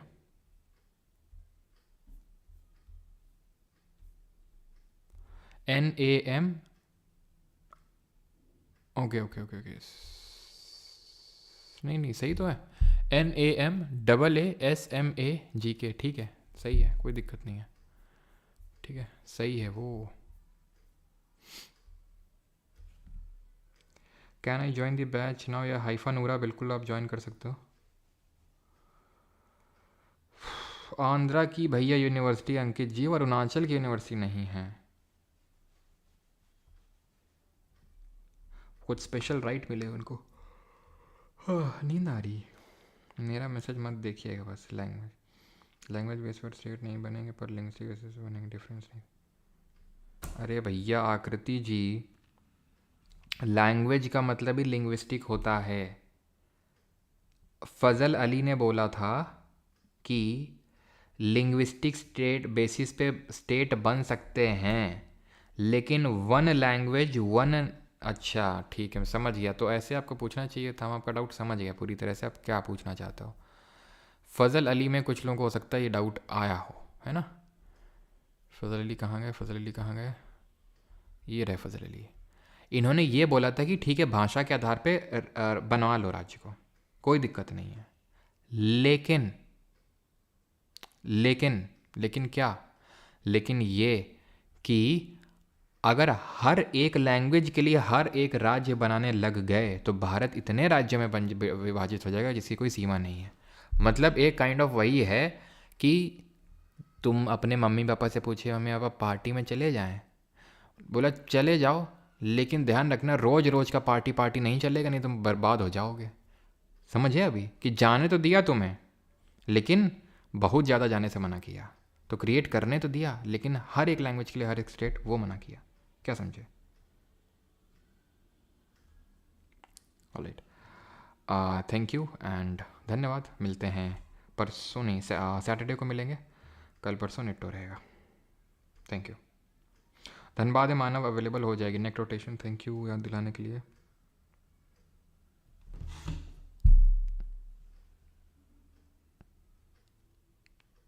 लेजेंड जी, पहले वो कनाडा के सिटीज़न ही थे अक्षय कुमार, लेकिन अभी उन्होंने इंडिया की ले ली सिटीजनशिप।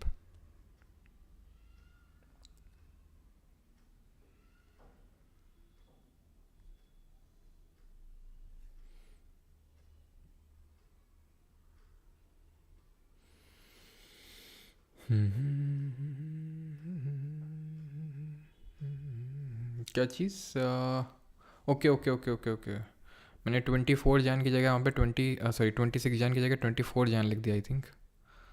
एक सेकेंड भाई, जब संविधान एनफोर्स हुआ था, लागू हुआ था, ठीक है, जब संविधान एनफोर्स यानी कि लागू हुआ था। रिकॉर्डिंग मैंने पहले ही बंद कर दी, मैं बाद में बंद किया करूँगा, है ना, नहीं ऐसे में कुछ करेक्शन वगैरह होते हैं तो। चलो थैंक यू, धन्यवाद।